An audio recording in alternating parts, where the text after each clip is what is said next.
midnight in Tokyo, breakfast in LA, tomorrow morning by the Tasman Sea, 5 o'clock in Paris and Zagreb, 6 o'clock in Moscow, and here is the planet's ultimate game.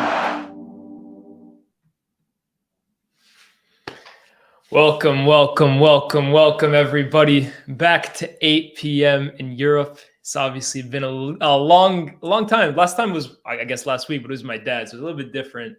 It really wasn't this 1v1 conversation that we've been having the last few weeks, talking about all things not really Premier League, all around Europe, La Liga, Serie A, Bundesliga, Liga 1, Liga NOS, the Champions League, the Europa League. I'm not going to Conference League yet, but guys, welcome back. And today we have a great show for you guys. I'm going to let a few more of you guys come in because I know a few guys like creeping in last second. But obviously, as some of you guys might have seen, well, you've definitely seen from the thumbnail, but if you guys have been existent on the timeline the last 2 weeks over international break, you'll have seen that, look, ESPN have released their top 39 players under the age of 21. First of all, 39 is a random number. I don't know what made them go for 39. I've seen top 100, top 50, top 10, even top 5. 39. I don't know about all that. But they released their top 39. I got a lot of thoughts on it, to be honest with you, as I'm sure you think I do. There's a few that are puzzling the hell out of me. And even more so than that, I see people seeing the books that I got. Look, I'm building up this setup week by week, guys. Obviously, now I had the poster. I got the new camera, bookshelf over here. Hell, we might throw a plant over here. But look, I got a lot of thoughts on this top 39. I even got the ESPN list from 3-4 years ago, guys, from 2019. They did this list back then as well. And I thought it'd be really interesting if me and you basically went back and checked what that list looked like 4 years later. Where do these players stack up now that we've kind of seen 4 years into their career? I think it'll be interesting. But guys, make sure you like, share, subscribe, all of that good stuff. Notifications on.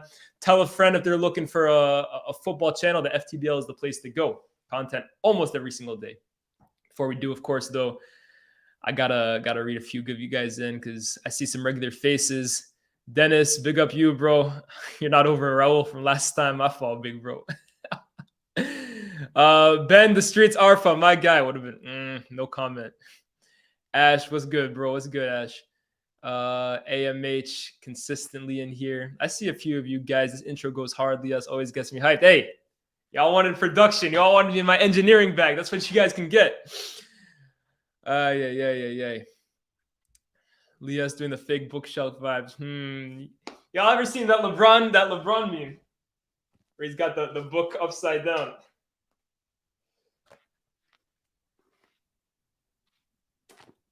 I didn't see you guys there. Come on, man. Hey, let me not slack anymore. Of course, these books have been read, by the way. Hey, don't do me like that. Don't do me like that, man. Don't do me like that. We will also be doing Star Bench Cell at the end of the show, guys. We're trying to make that a staple. And if you guys have any other ideas for like those little games that you guys want to play, I know 2 weeks ago we did hot takes. Of course, we can do start sub sell, but if you guys got any other kinds of ideas, let me know, and I'm very happy to bring that to the show. But let me stop waffling. Let me bring us to the main reason we're here today. ESPN's top 39 list of the best under 21 players in the world.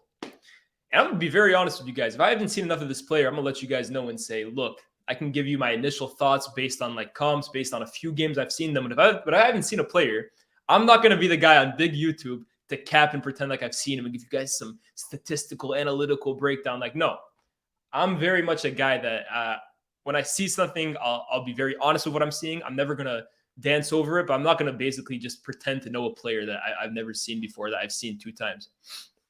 So, yeah, without further ado, how the hell are we going to do this? There you go. Let's get scrolling, guys. ESPN. Here's a reason. Okay, so this is why 39, first of all, because that's very peculiar for me. Why 39? For the past 2 years, 39 has worked well. And from an initial long list of 100 players, those remaining are the ones who best satisfied my main criteria: appearances at the highest level, consistent performances over a sustained period, and the potential to develop into a future top-level footballer. Could he have not just done 40? 39 a hype, bro. You could have just done 40. Anyways, let's keep scrolling down. What type of research was undertaken? I used a sounding board consisting of professional scouts and shush, man. Is there a reason that attacking players dominate the list? If I see a goalkeeper in this list, okay, I'm guessing that these are going to be the main 5.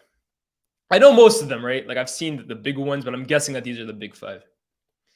Starting at number 1, Manuel Ugarte. Obviously, we saw him basically just cook up Arsenal the other day. I wouldn't say cook up, actually, because Arsenal had a lot of possession in that game, especially in extra time. But Ugarte did his thing, bro. Ugarte looked very impressive over both legs, to be honest with you. And I know, well, actually, definitely the second leg. First leg, I think he played, and I think he played well. But the second leg, for sure, is what caught my eye, even though he ended up getting his red card. But I like him, and I've seen him linked a lot to Liverpool. That's the club in particular that I see him linked to as almost like a backup to Jude Bellingham or a backup to Mason Mount. First of all, I watch Ugarte, and I don't really see him in the same mold as those two, to be honest with you. I see him more as someone who's going to play a little deeper.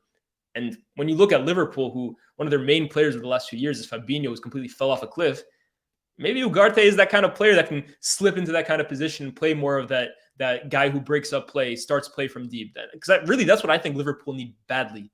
Bellingham hype, Mount hype, they're good players, but I don't know if that's the exact thing Liverpool need more than anything. But I like what I've seen from Ugarte, to be honest with you. And Uruguayan, bro, you know what you're getting with those guys, bro. Tough tackling, strong, resilient mentality. I think of so many of those Uruguayan players. It's like they come out of the womb ready to fight, bro. So shout out Ugarte. Giovanni Reina, 38. It's actually very easy to forget, guys, that Giovanni Reina is only 20 years old, because I feel like we've heard his name now for a minute. Yeah, 3 years on from it. He made his Bundesliga debut at 17. I remember him with Sancho back in the day. I say back in the day. It's like 2 years ago now, but I think he's someone whose stock has fallen quite a bit, right, guys? You don't know where I'm from, dog. Oh, you're talking about Uruguay, but I'm thinking of the Americans, bro. Yeah, Giovanni Reina has really fell off a cliff, hasn't he, guys? I mean, of course, had that major drama this past World Cup with Greg Berhalter. I mean, there was like huge politics going on involved in that. But if you can't get into the U.S. national team, who, let's be real, is improving, but is not some powerhouse of a nation, it just kind of shows you that you are not viewed the same way you were viewed a few years ago. Because I remember at one point, it was him and Pulisic like competing as like who's going to be the face of U.S. football going forward. Hasn't panned out that way for Giovanni Reina. And you could argue he probably needs a move, to be honest with you. Kone from Borussia Mönchengladbach. This is another guy that I've seen linked a lot. And to be honest, Kone is one of the first players, I'll be very honest, I haven't seen enough of him, to be honest with you. I know he's linked to a lot of these bigger clubs, but yeah, namely Liverpool and Chelsea, as shown here. But he's someone that I need to sit down and watch a lot of 90 minutes from, because I've seen his name a lot. And especially with United, I've seen a few compilations, but I'll be very honest with you guys, bro. I haven't seen Mönchengladbach full 90s like that. Harvey Elliott, another one that's kind of easy to forget that is only 19 years old, because again, he made his debut at late 15, early 16 years old. He's been around for a minute. Maybe not at Liverpool the whole time. At Fulham, I remember his loan spell. Blackburn, he tore up the championship that year. But fair enough, 36. I don't know what I feel about Harvey Elliott, because I think when I first saw him, right, I thought, yo, this guy has superstar potential, especially in the championship. But I don't think since he's came to Liverpool, he's shown me that he can be a player that's going to be like, top 10 in the Premier League, or like top 5 in his position. He looks like a player that, and maybe it's a credit to him, right? Because at 19 years old, he already looks like a guy that can just slip into a system and not really look 19. You look at Elliott, and I don't think he looks 19 years old when he plays football. He looks a lot more poised, a lot more composed. Obviously, the game against United when they won 7-0, everyone looked good. But Harvey Elliott in particular looked he looks like he belongs there. And I think that's honestly the biggest indictment you can give for a player that age. I don't know if I ever see Harvey Elliott ever jumping up to the levels of like a top player. But also what you guys are going to see really from this list, and also the list from 2019 I'm going to show you guys later, is that development is not linear. These players will not all progress at the same path. Players, just because they're amazing at 19 doesn't mean that they'll be brilliant at 25, and vice versa as well. Just because they're average at 19 doesn't mean that they can't go on to become some of the best players in the world. However, from what I've seen about Harvey Elliott, looks like a good player. Every time he plays for Liverpool, looks like he belongs there. But does he give you the vibe that this is going to be like one of the best players in the world? So far, I haven't gotten that impression. But hey, we'll see how it goes. Yunus Musa, U.S. international as well, looked very good in the World Cup. Me personally, I thought he was better than Weston McKennie during the World Cup, and that was a guy who had Champions League experience. Yunus Musa looks like a player, man. I would not be surprised if Valencia can't keep him past this summer, to be honest with you, because he was one of the players for me that's shown at this World Cup based on names that maybe people didn't recognize in the past. He took this World Cup personally. I was a big fan of Yunus Musa over the winter. I think he could definitely play in the Premier League for sure for a bigger club. They're saying Haaland as well. Is Yunus Musa from Arsenal? Hey, shout out Arsenal. Shout out Haaland, bro. They produced some bangers. I'm sure we're gonna see a few further down this list, man. Yunus Musa, he got a fan in me, bro. He got a fan in me.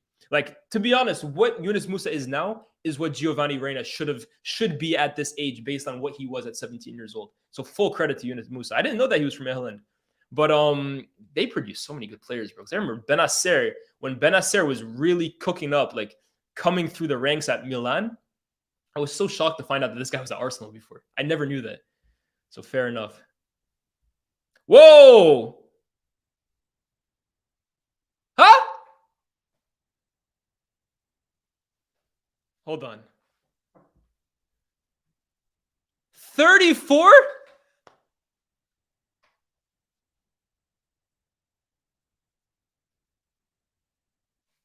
Am I being pranked right now? Is there a camera on me? Nah, this has to be Cam, right? Cam must be pranking me, bro. Cam must have done that inspect element on Wikipedia or some shit like that. Nah, bro. What? Rayan Cherki, 34th best under 21 player in the world. Nah, that ain't it, y'all. Nah, that ain't it, y'all. Nah, that ain't it, y'all. Oh my God, bro. That's disrespectful, bro. I'm actually tempted to just bin the rest of this. I promise you guys, I did not see this before now. I promise you guys, I did not see this now. That's a disgrace. That's actually a disgrace. Rayan Cherki is much, much, much higher than 34th best under 21 player in the world. That's a disgrace. Wow.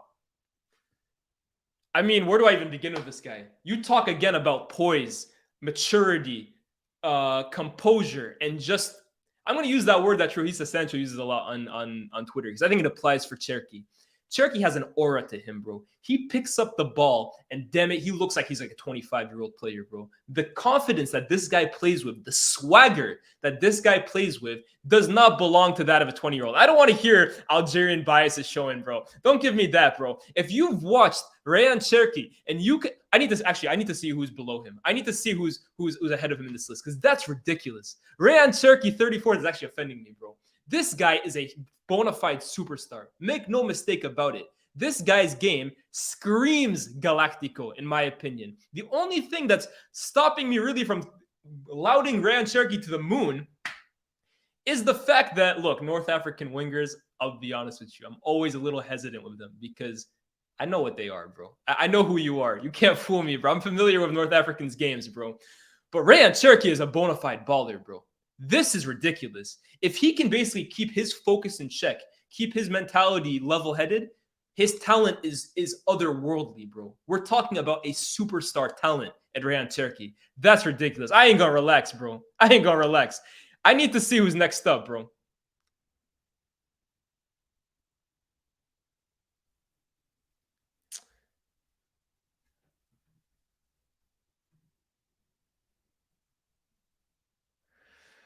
Oh, man.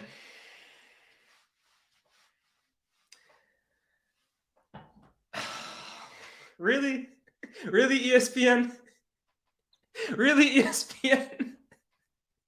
Look, I don't want to be disrespectful, right? Brennan Johnson can hoop. Brennan Johnson can play football, bro. Brennan Johnson can most certainly compete. But come on, dog.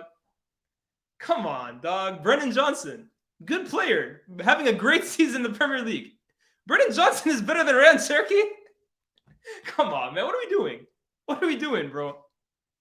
What are we doing, bro? Brennan Johnson is good. Let me speak purely on Brennan Johnson. Welsh, yeah, people are saying he's English. He's a Welsh player. Come on, man. Brennan Johnson is having a tremendous season. I'm not going to disrespect him here and say he's not good or that he doesn't deserve to be on this list, because I think you look at all of the big signings Nottingham Forest made this summer, Brennan Johnson may have been ignored in that team, because you looked at these. Look, bro, they got Renan Lodi, who was playing in a Copa America final defending Messi for 90 minutes a year ago. Look, they had Morgan Gibbs-White. I'm a big fan of him. I don't know if he's under 21 or not, but if he is, I would expect to see him on this list, to be honest with you. They bought a lot of big players. Keylor Navas, 3-time Champions League winner, but Brennan Johnson can play. And Brennan Johnson has shown it this year that in a year where they bought Jesse Lingard, I completely forgot about him, Brennan Johnson has emerged as Nottingham Forest's most effective attacker. So I won't disrespect him. He's a good player. But maybe it's because he's not named Ryan Chesterfield, like Vu said here, bro. That's crazy to me, bro. And I'm actually scared because I like Brennan Johnson. And I'm still upset that he's above Ryan Cherokee. If I see certain names above Ryan Cherokee, we're going to have a problem, bro. I'm contacting ESPN. I'm actually scared to who is this? Okay, I know who it's next. Karim Adeyemi. Even that's low, to be honest, guys. Adeyemi at 32nd. I don't know about that. Bro, this list must be stacked if these guys are that low. Because Adeyemi is a baller, bro. Adeyemi can play. Adeyemi has shown in the Champions League especially that this guy can play, bro. I think he's out for the rest of the season for Dortmund this year. But why are you guys doing this, bro? Why are you guys getting... Don't get weird with me, bro. Don't get weird with me, Case. Nah, Adeyemi can play, bro. Adeyemi, in my opinion... Again, I have to see who's above him. That's really what will tell me how valid or not this list is. But Adeyemi off the bat is a little low for me right now at 32nd years old. Let's see who's next. Yeremy Pino. Yeremy Pino is good. He's good. I don't know if I'd have him above Adeyemi, but he's good. Rico Lewis. Rico Lewis at 30. Did I say 32nd years old? My fault. Rico Lewis at 30. I don't know, bro. Look, I like Rico Lewis, and I think he's done an amazing job for City this year, and I don't like this argument normally, but he plays for City, guys. I would hope that he looks good, realistically. And again, he's done a great job at taking over Cancelo's place, right? He basically kicked Cancelo out of the team at one point. I don't think Rico Lewis is in the lineup anymore, but he had this point in the season where he was a guy. Oh, 1 second. Excuse me. Give me 1 second, guys. I know you can hear me right now. Give me 1 second.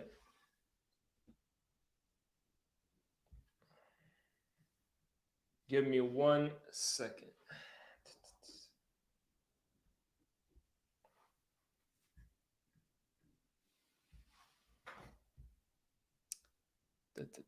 There you go. My fault. Yeah, camera's not vibing with the Rico Lewis slander. No, I like Rico Lewis. I think he's a good player, but I don't know. Like, I think Rico Lewis is also benefiting from City's system, right? He plays a role. He plays it very effectively, but is he realistically someone that in 5 years is going to be a mainstay in City's team? I would be very surprised if he is. He's only 18. Fair enough, but I think this is a little high, to be honest with you, bro. I think there's players who have proven more. I think there's players that I rate individually more than Rico Lewis. I think he does a great job at filling a role for a very effective team. I don't know. I don't know about that one. Good player, though. Yusufa Mokoko. Okay, we're talking now. Another brilliant player. Damn, he's low, though. 29. What do you guys think about this one? Mukoko, I like. In fact, Mukoko's another one. He made his debut at 16 years old? Yeah, 16. So we've known about him for a few seasons. I think he should be a little higher, though, to be honest with you. But, Chad, let me know this. Mukoko or Adeyemi? Obviously, they play for Dortmund together. I think Adeyemi at this point in his career is at a good... You guys are saying he's not 18, he's 22. Yo, be for real, guys. I ain't trying to be caught up in any of that stuff. So let me know what Mukoko, like his real age. They're saying 22. Nah, don't do that. Hold up. Y'all are going to get me in trouble, bro. But let me know who you guys think is better, Adeyemi or Mukoko. Because I think Mukoko might not be better than what Adeyemi is at this moment. But I think Moukoko has the potential, guys, to be one of the best attackers in the world. I look at his physical capabilities. I look at his speed. Obviously, he can strike a ball. Great dribbler of the ball. I look at Moukoko, guys. Win take or out take, y'all let me know. But I think Moukoko has the potential to be like one of the top attackers in the game. I think he's that good. Yeah, y'all are going crazy about this age stuff, bro. I don't know about all that. Malik Thiaw. I haven't seen enough of this guy. I'll be real. What's ESPN saying? A 7 million euro summer signing from Schalke, the Germans' introduction to the AC Milan side and their reshaped back three, has coincided with an upturn in results for the reigning Serie A champions. Did he play against Spurs? I'll be real. I haven't seen enough of him. Keep scrolling. Jacob Ramsey, 27. Okay, good player. Good player. 27 though. Oh, they love their English players on this list, bro. They love their English players. Jacob Ramsey, 27. Great player. In fact, you know what? I don't hate this placement. I think Jacob Ramsey is good. I think Jacob Ramsey belongs here. I definitely agree. Because personally, guys, there's a guy on this list that's definitely going to be a lot higher up that I think Jacob Ramsey arguably is just as good as. But we'll get there when we get there, bro. Jacob Ramsey, he can ball. Someone in the chat already compared them. That's all I'm going to say. Xavi Simons, 26. Okay, you know what? I don't hate the Cherki placement as much as I did anymore. Because Xavi Simons is better than Ryan Cherki, realistically. I'm actually surprised Xavi Simons is only at 26. This guy, bro, or Xavi Simons, Xavi Simons, whatever his name is, he can play. This guy is top. And we go back to that PSG video that I made a few weeks ago in terms of players that they had in their academy or players that they brought through basically through the ranks. I think Xavi Simons was at Barcelona at one point. But he's someone that PSG should have fought tooth and nail to keep at the club. This kid is a baller. This kid will not be at PSV Eindhoven for much longer. I rate this placement. In fact, I think he should actually probably be a little bit higher up. A little bit higher up. Yeah, he bossed Arsenal in the Europa League. Bossed us. Amadou Onana. I don't agree with this, bro. What? Onana is not better than a lot of the names we just mentioned, bro. Good player, but I think this is Premier League bias here. Win take or not, bro. Let me know. I think this is Premier League bias here. I'm not vibing with Onana that high. Gabri Vega. I've heard a lot about this guy, actually. This is a guy that I need to do my research on. Did my man say us? Did I say us? I don't know. Vega, I need to do my research on because I've heard a lot of good stuff about this guy. I'm hearing like Real Madrid links, to be honest with you. This is also top players under 21 nationality. 7 from Spain made this list. 5 from England, 5 from Germany, 4 from France, 3 from the Netherlands, 2 from the US, 2 from Brazil, 2 from Portugal, 2 from Belgium, 2 from Ecuador, 1 were from 5 different countries. Okay. Or 5 different countries had 1 representative. I think it's a little suspect that the US and Brazil have the same amount of representatives on this list, bro. I think that's crazy. Let's keep scrolling down. Garnacho, 23rd. Do I think Garnacho is the 23rd best player on this list? I don't think so. Yeah, I was reading the guy's comment. Guys, y'all want me to be a closet Arsenal fan so bad though, bro. Why? Come on, man. I basically, bro, brought my dad on to show you how long I've been a United fan, and people are still saying I'm an Arsenal fan, bro. Garnacho should not be 23rd. I'll be real. Call me a hater if you want. Garnacho is not the 23rd best youngster on this list. I would go as far as saying Cherki is better than Garnacho. I don't know how much of this list is based on potential, guys, but right now, Garnacho is not the 23rd best under 21 player in the world. I don't agree with that. I think this is my take on Garnacho, right? I think Garnacho is a very good talent. I don't think he's a superstar talent. I don't expect Garnacho to become a Pedri or become an Mbappe or become a Haaland or a Vinicius. Personally, at least from what I've seen so far, I think he's very raw, but I don't think his talent level is that of a superstar talent. I think of certain superstar talents like a select few. I'm talking like Wayne Rooney at 18, superstar talent.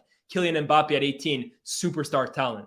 I don't see that in Garnacho. But what I will give Garnacho, and I think this is the reason why he'll go very far in this game and ultimately might hit those levels despite his talent. Garnacho has an intangible about him that I think is very understated, and that's his bravery, bro. This guy is not afraid of the moment whatsoever.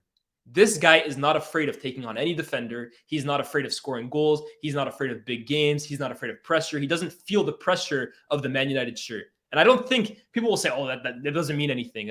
You can't quantify that with a stat. But I think that's the exact same. That's the exact reason. I see some players at United. I'm going to name one, Jadon Sancho. It looks like the pressure of the shirt might be a little too heavy for him at the moment. I've seen players in the past where coming in, the pressure of the shirt is a little too heavy for them at the moment. Garnacho, I don't think feels that pressure to play for a big club, to play in big games like the Manchester Derby, like he played in, came on and had an assist. He doesn't feel pressure in big moments. Barcelona, he comes on, creates a goal. That will take him very far in this game. His talent level purely, I don't think is at the level of a lot of these guys. But I still think he's a good player. To be playing for United and getting minutes at 18 years old is no joke. Don't get it twisted. But this kid is not afraid of the moment, bro. He's got balls the size of like Jupiter. So shout out Garnacho. Lias, look at Fuad's tweet. What's Fuad saying, man? What the hell is Fuad saying?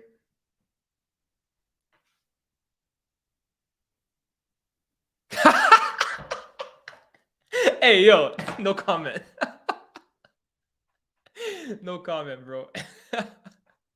Yo, by the way, guys, make sure you like the stream, subscribe, all that good stuff. If you're new here, subscribe, like. We'll continue down this list. I Fuad's a joker. 22, Ryan Gravenberch. This is a disappointing one for me. Not based on the placement, because I think right now the placement is probably fair. Forget about it. I was just caught up in the comments. I think the placement of it is probably fair, but it's disappointing for me because I think Gravenberch, what we saw the last few years at Ajax and what his talent level suggests, he should be much better than what he is at this moment. I think the Bayern Munich move for me was a big L. I think Gravenberch should not have gone to Bayern. I think you look at their midfield situation, the players that already play in the position that he plays, the kind of mold that, like, yo, Bayern, if you're good enough, you're playing right now. If you're not, like, I don't know if it's the best place for development, honestly. Personally, I don't know if it is. I think Bayern is somewhere where if you're at that talent level, guys, why are you guys still talking about Garnacho? Chill on Garnacho, bro. He's 18 years old. That's another thing, right? These guys are 7 years old, younger than me, 6 years younger than me. So I don't want to insult them too bad. Gravenberch, 5 years younger than me. But yeah, get your damn comments out of the way right now, by the way. I kind of walked into that one. But Gravenberch, I think, is really good. I don't agree with this. Needs to go to a mid-table Ligue 1 club. Like, he's a good player. He just needs to find the right fit. I think if he was at United, I think that's the kind of player Manchester United needs. I think he could do a really good job at Arsenal in Xhaka's position. But I think fit and environment is really important, especially for players at this age. I think in general, people massively underestimate or underrate the fact that, for me, environment and coaching and role in a team and feeling like you belong somewhere is massive, bro. That's almost as important as what you can do with the football at your feet.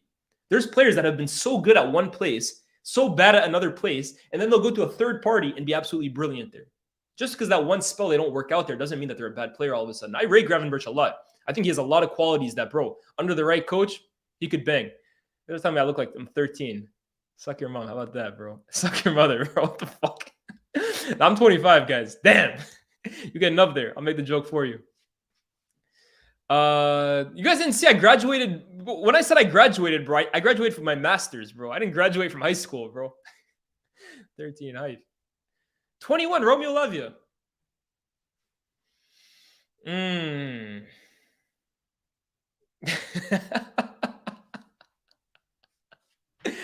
Y'all kill me, man. Y'all kill me. Romeo Lavia, shout out you.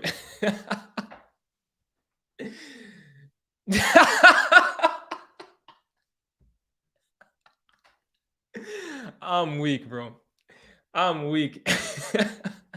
How you call me 13? You expect me now? I'm not gonna react, bro. Get the hell out of here, man. Romeo Lavia, bro. Good player here.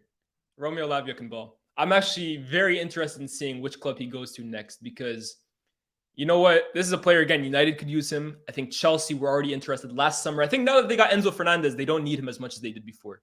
City obviously have that buyback clause. Arsenal, I can see him doing a job there. Romeo Lavia is complete, bro. You look at his physical profile.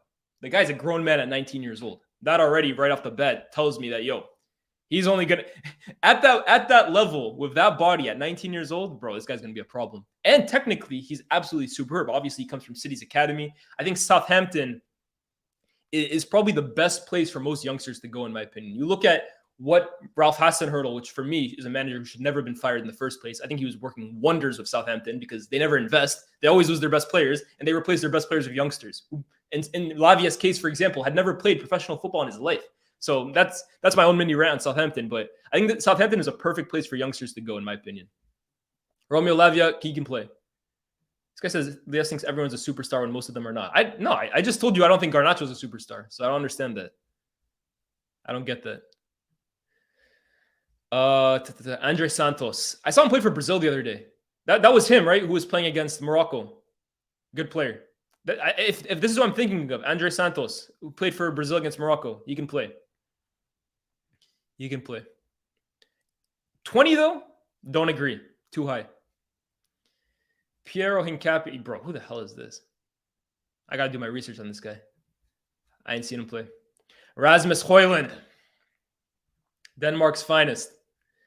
Denmark's finest. Yeah, Azzedine dominated him, bro. Yeah, Morocco, shout out them anyways. That team looks fire, even after the World Cup, showing it's not a fluke. Rasmus Højlund appears to be next up, guys, when it comes to like top center forwards of the next 10 years. They're saying Danish Haaland. I was telling Cam the other day, right? If Manchester United signs Rasmus Højlund, which, I mean, I think he came out and said he's already a United fan. Obviously, the minute that happened, he automatically got linked to the club. I can already imagine it, bro. City fans. What was that one chant they had about Phil Jones? There was like, you signed Phil Jones, we signed Kun Aguero.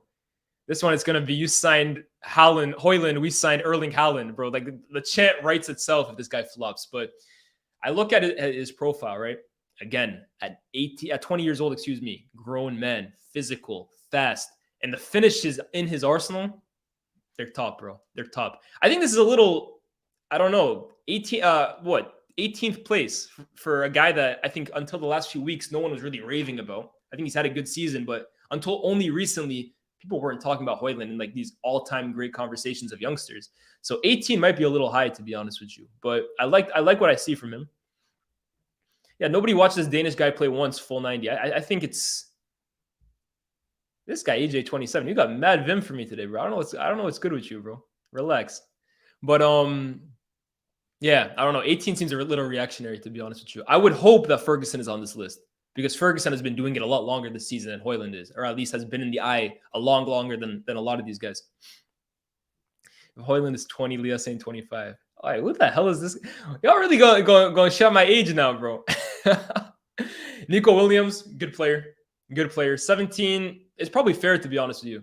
He should be playing a lot more for Spain, in my opinion, because I think they lack athleticism in that team. They lack someone who can carry the ball forward. They got too many of these you touch, I touch players, bro. Give me some men. Benoit, pause. That was crazy. That was a crazy bar. What the fuck? I'll take that one, bro. Fair enough. 16, Benoit Badiashile.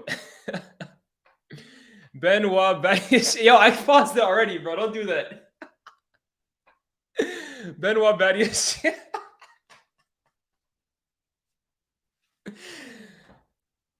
Bro, that was crazy. All right, back to the regularly scheduled program. Benoit Badiashile. I like him. He barely makes this list, to be honest with you. 21, because I think he's turning 22 soon. Badiashile is, for me, the most underrated player that Chelsea signed this January transfer window because he wasn't Felix, he wasn't Modric, he wasn't Enzo Fernandez. He didn't come in for massive money, but he's a player that's been playing top-flight football for Monaco at a very high level and for the French junior team for a minute now, and he's looked absolutely brilliant. He was linked to United a lot of times in the past, left-footed center back, and you look at this new mold of center back that you have to be athletic, you have to be able to defend, but if you can't play the ball off in the back, you're effectively useless in today's game.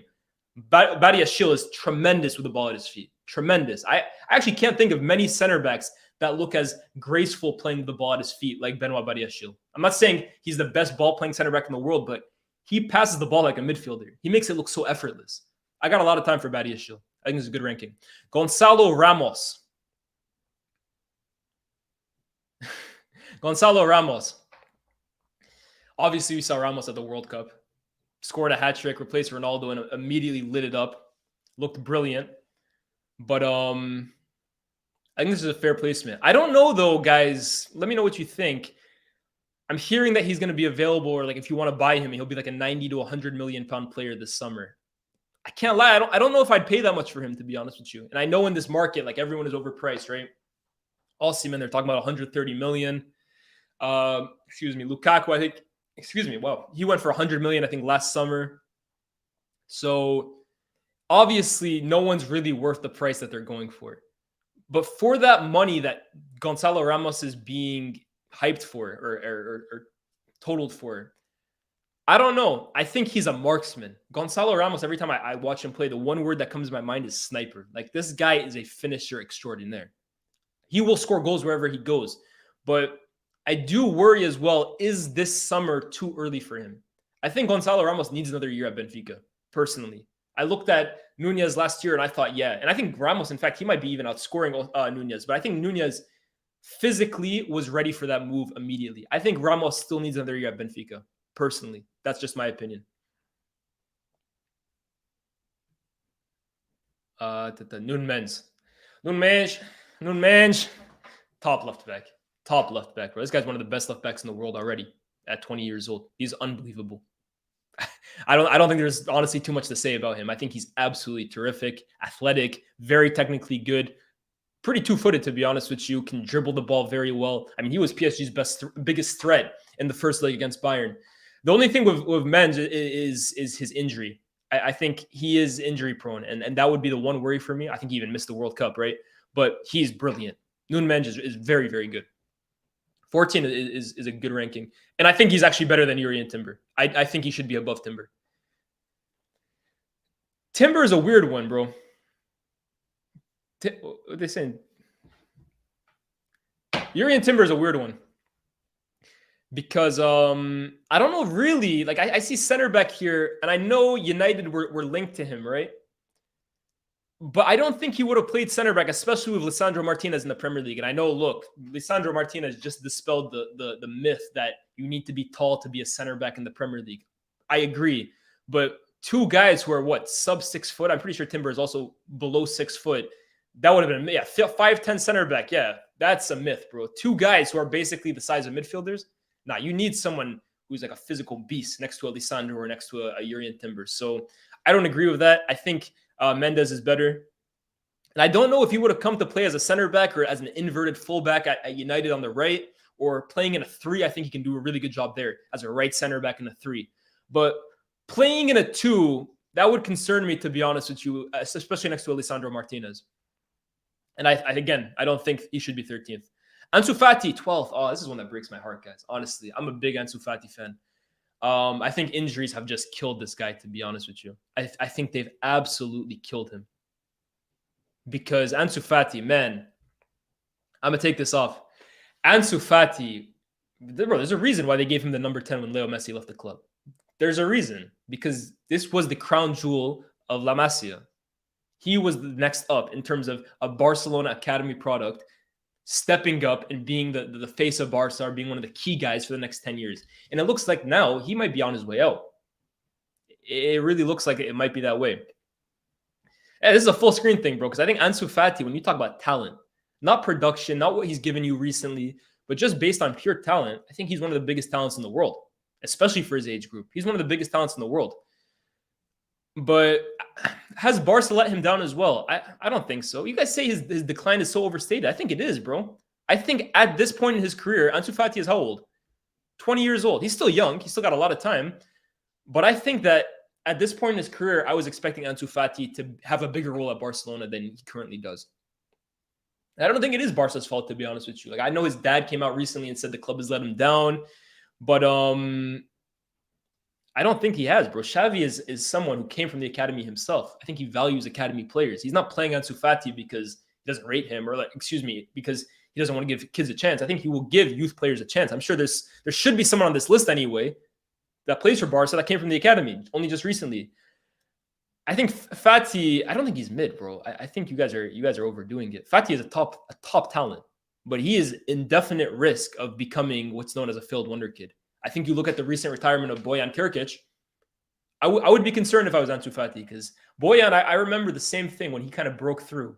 I always found the next Messi shouts kind of weird because he came out of the academy not that long after Messi. Like, they're not that different in age.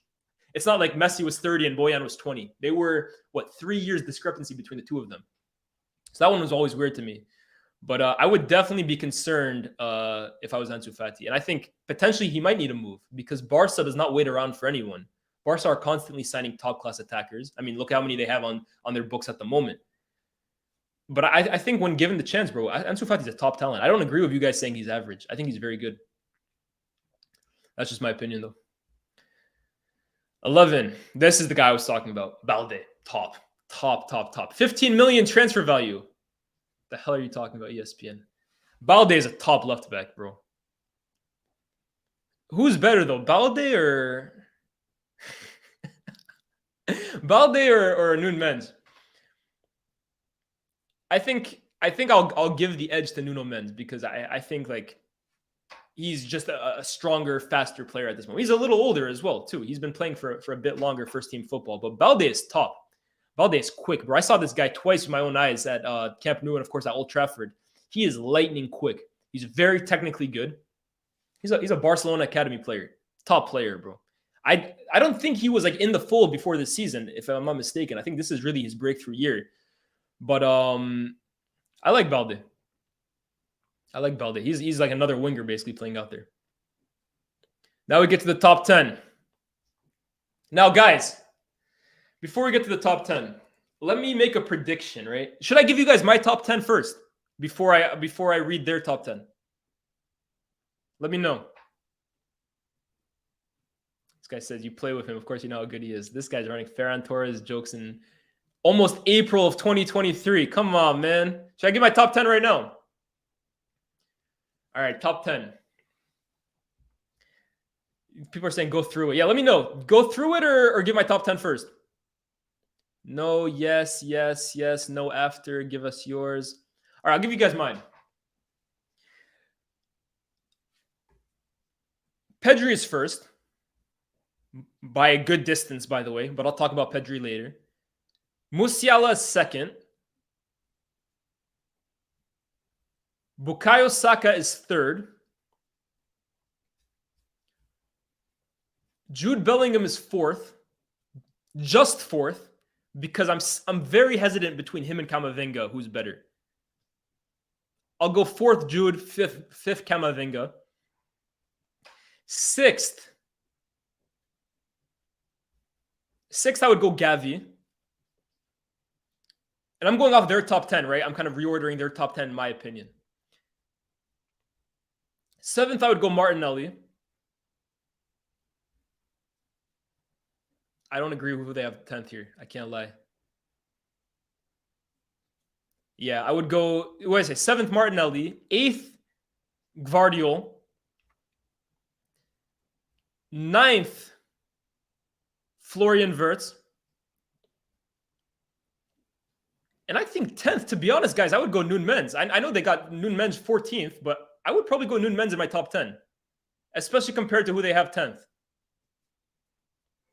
So that's my top 10, just off like the names that they gave. I think maybe you could switch a few in, like Gvardiol, like he might be a little higher, a little lower, but just off like kind of seeing who they have in their top 10, reordering it into my top 10, that's probably what I would go for. So now let's go see what they got. Give me 1 second.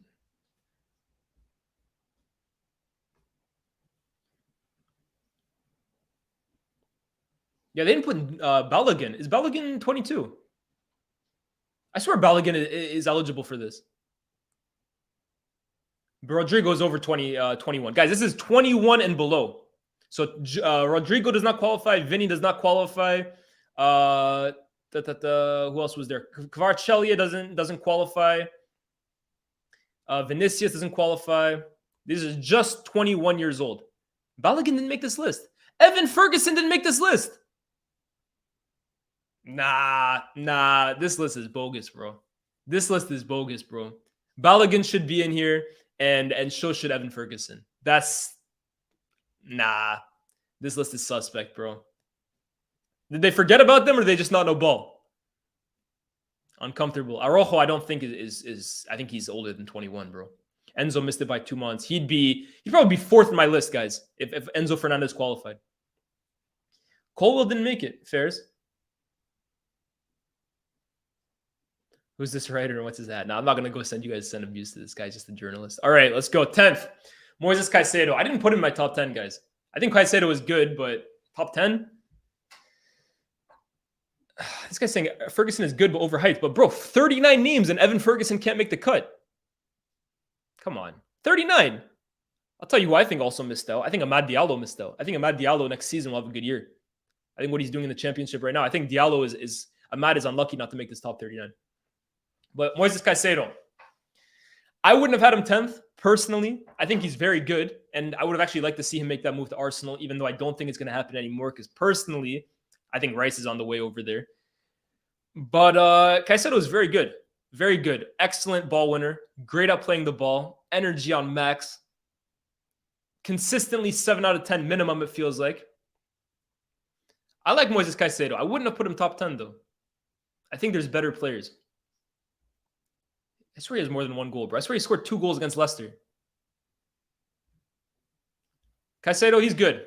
Top 10, I don't know. Maybe I'm a hater. Athletic freak, that's true. He's like an octopus. That's what I call him, bro. Like his interceptions are mad. He's an intercepting machine. I'll give you guys that.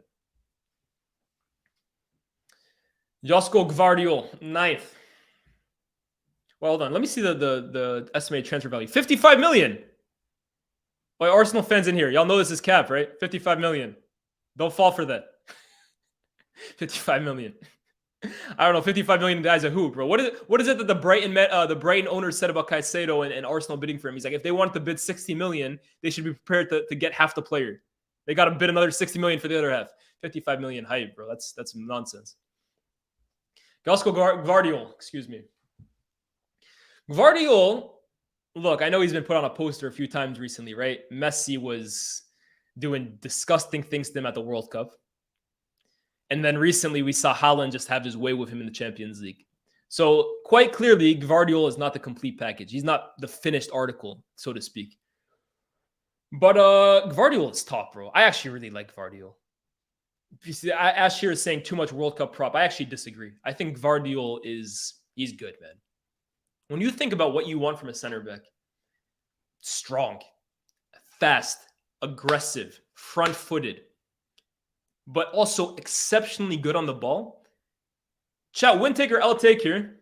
I think Gvardiol in profile, right? Not in terms of quality, but in profile, is like a hybrid of, and hear me out here, Aymeric Laporte and Sergio Ramos. In profile, in terms of like the way he plays, not how good he plays, but the way he plays, I think he reminds me of those two players. Like if you mix like their best attributes, he has attributes like that they do. Not at the level that they do yet, but he reminds me of a mixture of those two players. You're saying I see the Ramos part. I actually see the Laporte part more, bro. This guy's ability with his left foot at basically receiving it on his left, opening it up, and finding those passes like through the windows. I think he does it remarkably close to Laporte, who in my opinion is probably the best ball-playing center back in the world, or at least top 3 in my opinion. Gvardiol plays it at a similar, it's almost like the way he does it. I'm not saying he does it as good as him, but the way he does it is very similar in my opinion. And of course, defensively, he's aggressive, bro. He's very, very aggressive, very mobile. I like Gvardiol. Of course, he's had some howlers recently, but what was I saying on Twitter the other day, guys? And I'm actually going to make that its own separate video in the future, but look, in the Bundesliga, you're defending open space in isolation quite a lot. And I said on Twitter the other day, I see a lot of people dissing center backs of the past saying, oh, look at how many times they strip or get exposed. I'm telling you that if you're a defender defending an open space in isolation, you will be exposed. You're bound to get exposed. No defender can play in those kinds of circumstances and be perfect for 90 minutes. There are going to be moments where an attacker makes you look dumb. Attackers are meant to school defenders. That's the name of the game. This guy plays in the Bundesliga. It happens more than almost any league I've ever seen. I like Gvardiol. He's raw.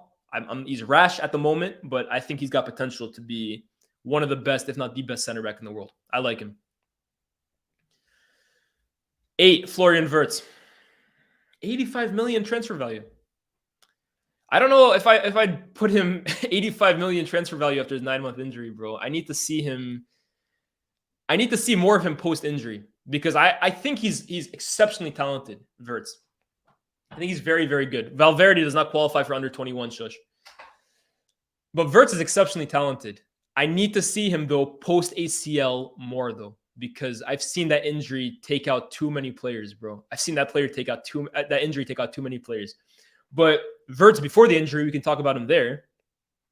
He was absolutely brilliant. He would have probably been top 5 in my list, to be honest with you. I think he's that good. So it really depends. Can he come back? You say he's been class post-injury. I don't think he's been as good, Ethan, as he was before the injury. But I think that's normal. I think no player is as good post-ACL as he is before. It takes a long time to get back to those same levels. I'm not saying he's been a bum since he came back. But I'm telling you, I had him top 5 youngsters in the world. I don't think he's at that level again yet. But Wirtz, if he does, he can chat to a lot of players, bro. Let me know, chat, as well. Where do you think Wirtz would do really well at in terms of signing for a new player or signing for a new team? Let me know where you think the ideal destination is for Florian Wirtz.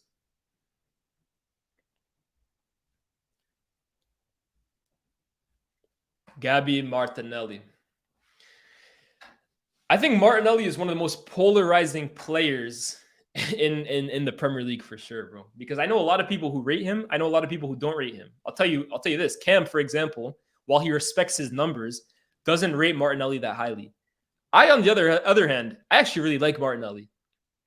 Now, look, let's go back to that conversation I had a while ago in terms of, what was it? Effectiveness versus entertainment.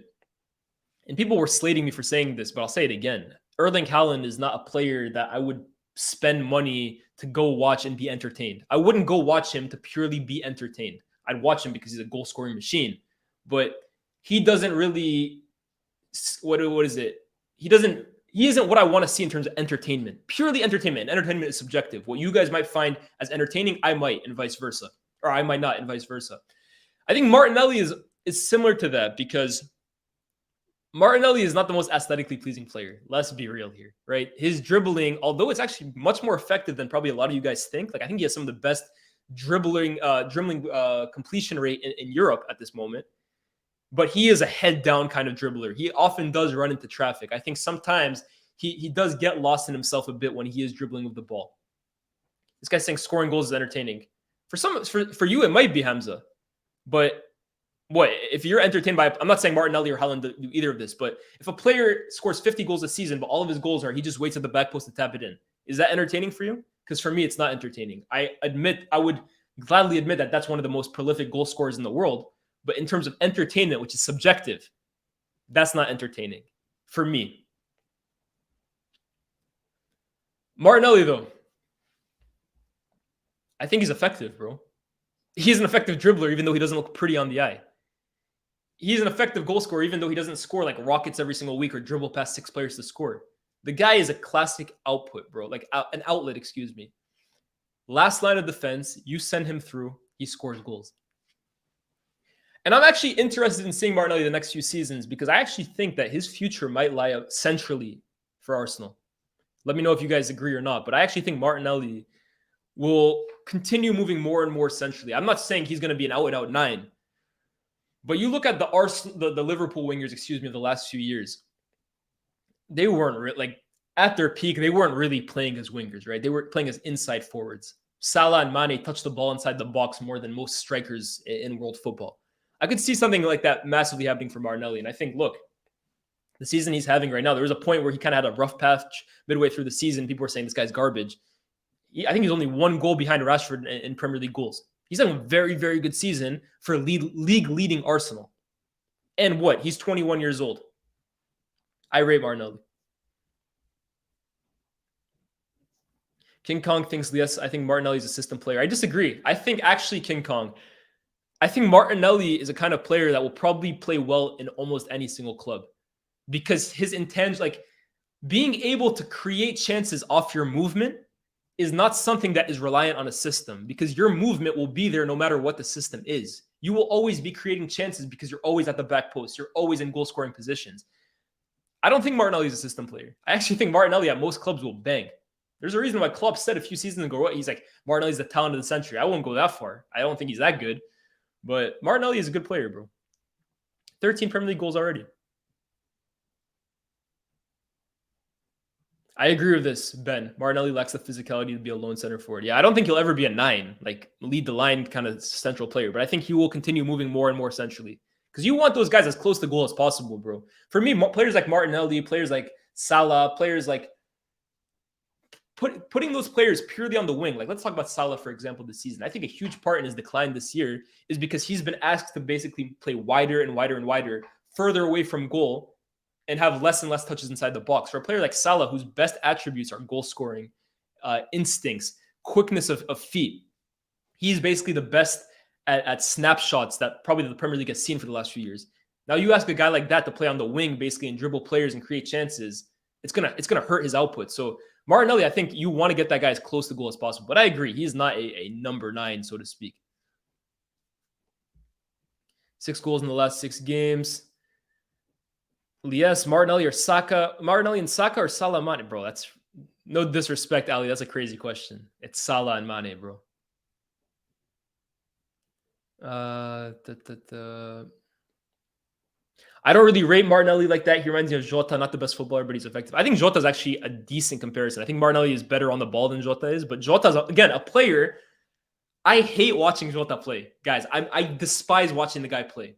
But I also admit that he's a brilliant goal scorer. Brilliant. His instincts, his heading of the ball, 2-footed. He scores goals for fun, but I don't like watching him play. But again, when I say that, people take that as like a diss. It doesn't matter what I think. End of the day, these guys are going to score goals. I'm just talking purely subjectively as entertainment. I'm not going out of my way to go watch Jota play football. I'm so sorry. It's not happening.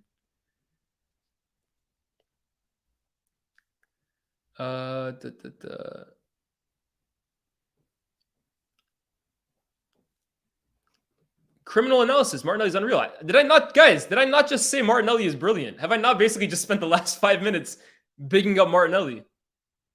I think, Chelsea fan, you might have. I think you might have misunderstood what I'm saying. I think Martinelli is a very, very good player. I don't know. I think you misunderstood my take, bro. Yeah, I really rate Martinelli. I'm telling you, Cam doesn't rate Martinelli, but I think he's a good player, bro. I think he will ball out in every single team or score goals. Number 6, Eduardo Camavinga. I think this is low. Already there's a guy ahead of him in this list that should not be ahead of him. Camavinga is a baller, bro. I hope you guys all saw him against Ireland the other day where he ran the show. But Eduardo Camavinga, bro, is just class personified. This guy oozes class, bro. His performances are like Rolls Royce. That's the only way I can describe them, really. Eduardo Camavinga is top. He is top, bro. The words I use for him, right? It's always the same too. Poise and calmness. He plays like nothing phases him. Obviously, we know about his technical qualities. This guy, I think, made his debut at 16, 17 years old in the French league against PSG and absolutely ran the show. Camavinga, every single game last year in the Champions League, changed the game. Every single time he came on, he changed the direction of the tide, changed the tempo of the game, changed the momentum of both teams. The guy is absolutely brilliant. He gets on the ball and just controls games. And he's a brilliant tackler of the ball, great defender, can carry the ball forward. I kind of picture Real Madrid in the future, right? Tchouaméni as like the holding midfielder. Sits deep, sprays the ball from deep, wins the ball back, of course, as well. Camavinga right next to him with more of like the license to go back and forth, roam up and down the pitch, carry the ball forward. Of course, brilliant tackler of the ball, but ball playing, deep lying playmaker. And then potentially Jude Bellingham a little higher up than both of them because he's the kind of guy that you want carrying the ball, creating chances, driving towards goal. I think that midfield 3 right there would be the best midfield on the planet. But Camavinga, and I think the reason why people underrate him is because the last few years, or especially last season, for example, because he was at Real Madrid last year, he wasn't playing every single game. And I think Ancelotti was very harsh on him, to be honest with you. I don't think he played him enough. And the first half of the season, I definitely don't think he played him enough. But since the World Cup, when Tchouaméni has been injured and Camavinga has kind of got himself into the team, I think you can make the argument Camavinga has been one of, if not the best Real Madrid player consistently. In terms of consistency, it's been Camavinga. The guy's class. And I think he should be fifth. Because I think the guy above him in Gavi is good, is very good, 18 years old, but I don't think he's better than Camavinga. And I'm not Faisal, right? If you guys know Faisal from SDS, my partner in crime, what I call him the other day on Barra Brothers, that elf Faisal. I don't hate Gavi like Faisal hates Gavi. Faisal has an agenda against this guy. Faisal is the meme, right? How you 30 and your ops 15. That's Faisal and Gavi, bro. That guy's crazy. I rate Gavi. I think he's great. But I don't think Gavi is better than Camavinga. And I think Gavi sometimes gets shoehorned into these like top 3, top 1 best youngsters in the world because of Pedri, to be honest with you.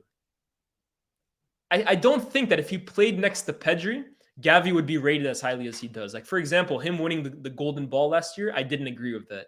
I think Gavi's a great player, but I don't think it's a crime to say, like, I don't see top 3 midfielders in the world coming from Gavi. I think he's always going to be a guy that, like, positioned next to someone like Pedri will be able to do his thing. He's a bit more aggressive than Pedri, wins the ball back well. Good on the ball, definitely. But I don't know. I don't see it with Gavi in terms of, like, superstar potential. I think he's a great player. I don't agree that his ceiling is higher than Camavinga. But I don't agree also with the slander on Gavi. I think that goes a little too far sometimes. Jamal Musiala, 4th is a disgrace, guys. Jamal Musiala, 4th is a disgrace. I told you guys my list. Pedri 1st, Musiala 2nd. And I think you could even make the argument, I probably wouldn't, that Musiala is the best. This kid, Musiala, bro. It's a disgrace. It's a fucking disgrace, bro. Musiala is a throwback for me, right? When you think about the old school players, right? Everyone loves calling me an old head and nostalgic and I'm stuck in the past. But I always say that the biggest thing I dislike about football today is that individualism is kind of dead from the game. You don't see enough players that can kind of take the ball and create solutions in situations to break down defenses individually. I feel like some players, they rely too much on the system that they're in or the setup that they're in to kind of get them out of trouble sometimes, because football has become so predetermined and everything is so calculated and every move is so basically like calculated down to the last instance. Like a player will pass the ball here because that's what they worked on in training. And that player, when they pick it up in that position, will then automatically look up to play a certain ball because that's the way the setup works. You don't get enough anymore of players who pick up the ball, look at goal, and say, I'm going to create something for my team on my own. I don't think you see it enough. But Musiala is that kind of player, bro. Musiala is an individual. Obviously, he's a team player as well, right? He's a brilliant player. But he's someone that picks up the ball, bro, and he can weave his way through 3, 4, 5 players in his sleep. In his sleep. The guy's brilliant. I can't speak highly enough about the guy, man. I know people were clowning on him during the World Cup because Germany went out, but Musiala was the best player on that German national team, bro. Every single game, he was the one taking the initiative for Germany. I think he was 19 at the time. The guy is a star. This is too low. This is far too low, actually. Jamal Musiala at 4th is a disgrace. Saka. I'm actually going to take this one off for Saka. Let's talk about Bukayo Saka. You got me. Obviously, I fooled you guys all. Bukayo Saka is not 8th on the list. He's not 8th on my list. I fooled all of you guys. Clickbait. I'm becoming a YouTuber, guys. Sue me. But Saka's good, man. Saka is damn good. I think 3rd is fair. That's where I had him personally. I wouldn't have had him behind the same names. But I think Bukayo Saka is the 3rd best under 21 player on the planet. And I think it's about damn time that with Saka, we all kind of just understand what we're watching here. He's a superstar talent, guys. Bukayo Saka is a superstar talent. I've had enough now of people, and I've been guilty of it in the past, but I've had enough of people continuing to basically say, oh, he's just another good player, and he has good intangibles, and he's a good English lad, and he can score and create at a good rate. Like, bro, this guy can pick up the ball these days and change a game on his own. I'm seeing things from Bukayo Saka that I was really waiting to see. I always said about Saka, right? I think he's a really great player. But I want to see the word that Cam loves. I want to see X factor from Bukayo Saka. I want to see, like I was talking about Musiala, someone that can pick up the ball and just score or assist when his team needs him the most, right? I think of the best teams of all time, right? I think of this randomly, right? Chelsea 14-15. First half of the season, they were brilliant. Second half of the season, it basically became a 1-0 fest. Every single game they win 1-0. Defensively, they're rigid. They don't create that many chances. They don't concede that many. But the one goal always comes from one man. Eden Hazard picks up the ball, looks up, dribbles 6 players, creates a chance, or scores a goal. X factor. And I was waiting for Saka for a minute now to see him kind of take that responsibility and accept the role as Arsenal's go-to man. And this season, it's been coming, right? Saka's had good seasons in the past, but this year, I'm seeing a side of Saka that I absolutely love. I'm seeing Saka pick up the ball and say, get the hell out of my way. I'm going to score you a goal. I'm going to create you a chance. I'm going to be the difference maker. I look at United, the goal that he scored. Okay, fair enough. Shaw was backing off in the entire game, but Saka took that game over, took that assignment. Luke Shaw versus Saka. He took that personally. I don't think in the modern game you get enough of these 1v1 matchups anymore. I'm a winger. I'm looking at my fullback, and my one objective for this game is to win my 1v1 matchup against my fullback. I don't think you see it enough. He did that during that game. I think of Villa, the volley that he scored. It's a world-class goal. It's a world-class finish. I think of Ukraine the other day in international friendly. Let's face it, Saka didn't play that well that game, bro. Over 90 minutes, Saka was not at his very best that game. I think he was actually kind of mid. But the goal that he scored is, again, X factor. When the game is slowing down, when your team's not playing well, when you're not playing well, damn it, what can you do to affect the game? Saka is showing me the ability to pick up the ball and just change games on his own. And I think that's what the best players in the world do, right? Look, I've seen the argument a lot this week, is Saka world class? First of all, I don't use that argument. I don't even use that word. World class is not a real word, guys. There's no definition for it. What you think world class might mean could be a completely different definition to the next guy. So I don't like that word. I don't like to use it. But regardless, I saw some people saying, a player is world class if he's top 5 in his position. But guys, the reality is, right, if his position is weak, if there's like no good right wingers, then he's in the land of the blind, the man with one king, in the land of the blind, the man with one eye is king, right? But I don't think that's the case with Saka. Because I've seen Saka pick up the ball and show me things that, and don't get mad at me here, Robin used to do, Bale used to do, Di Maria used to do, Salah as of late used to do. He's not doing it at the regularity that they did or the consistency that they did. But guys, Bukayo Saka is how old? 21 years old. Robin was not doing this at 21. Salah was not doing this at 21. Di Maria was not doing this at 21. He wasn't doing it at 21 either. Bale was not doing this at 21 either. I'm not saying he's going to be as good as those guys. But Bukayo Saka is showing me signs that, this guy can be elite. I don't think he's elite yet. But he's showing me signs that he can be a difference maker consistently. And look, he's been the leader. He's been the go-to guy for an Arsenal team that are on course to win the league. I think 3rd is fair. You guys might think he's even higher. But for me, he's 3rd. He's 3rd. Let's go next.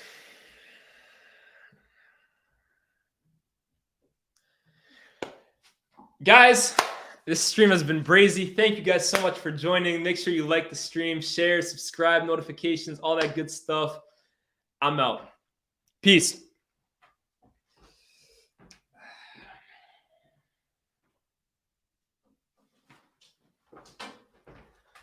Are you out of your goddamn mind? Are you out of your mind? Huh?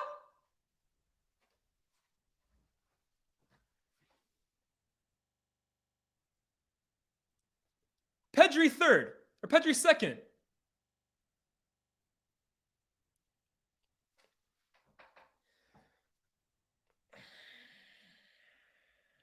Pedri 2nd. Pedri Gonzalez 2nd.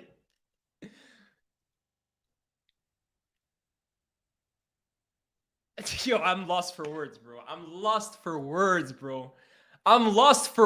bro. Jude Bellingham is ESPN's best under 21 player in the world, above Pedri. This is blasphemous, to quote Stephen A. Smith. This is blasphemy. This is an unmitigated disaster. It's a disgrace. I can't think of any other word to describe it than a disgrace. Jude Bellingham cannot shine Pedro Gonzalez's shoes. In fact, guys, let's call a spade a spade. Most midfielders on the planet cannot shine Pedro Gonzalez's shoes. This is unbelievable. Pedri, putting him in this discussion, in this debate, in this list to begin with, he only belongs here based on his age, guys.